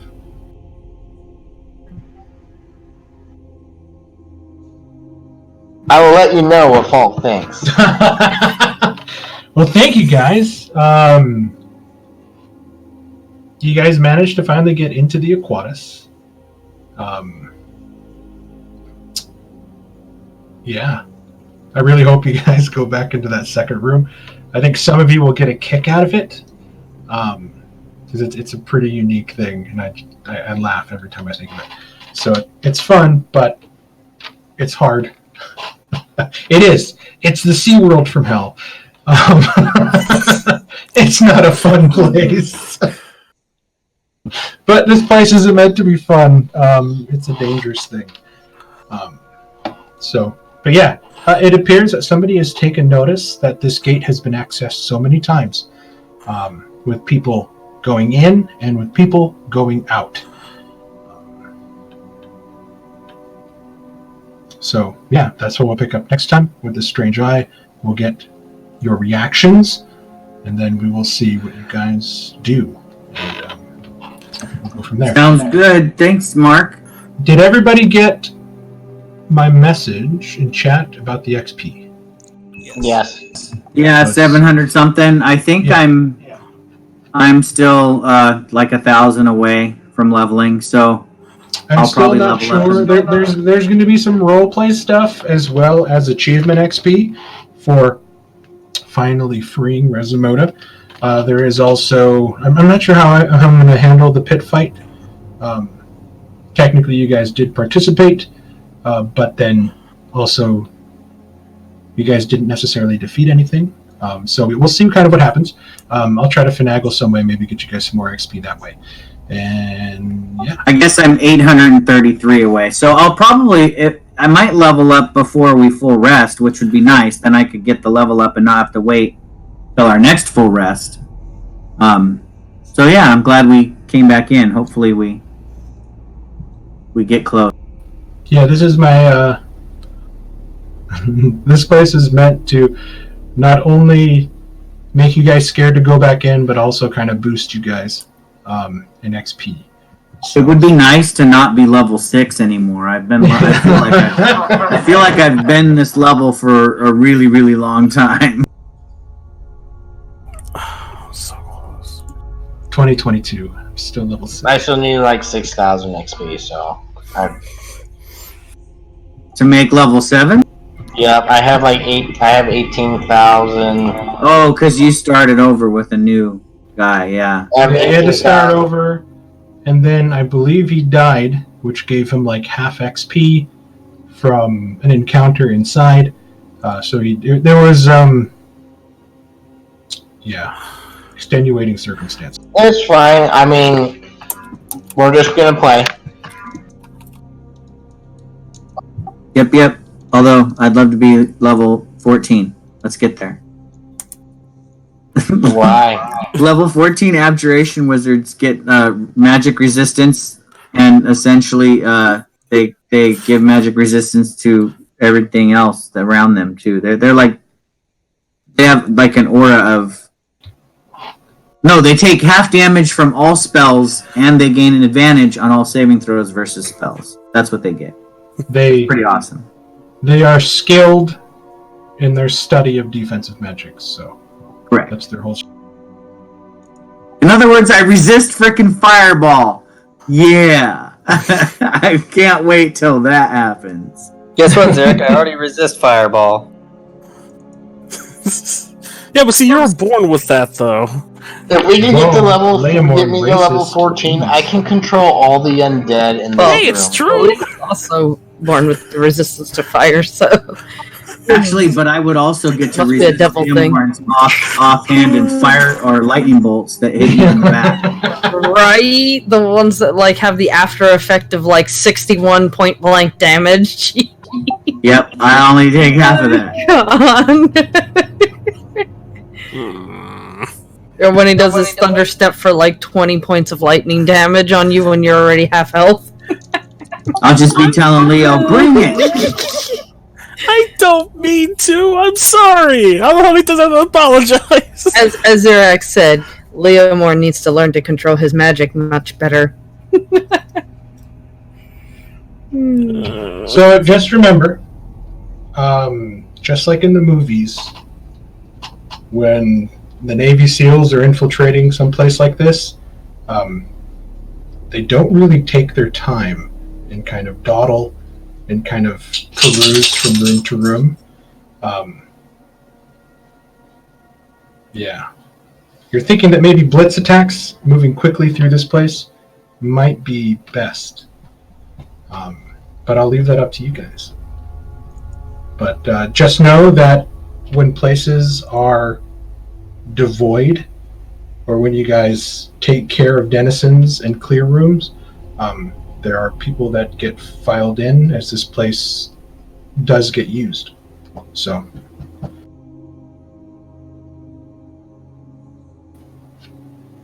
thank you guys, and I will see you all next Doom Tuesday. Annihilation this Friday. Okay.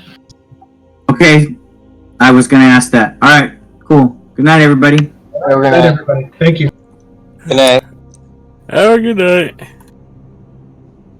Good night. Well, that was fun.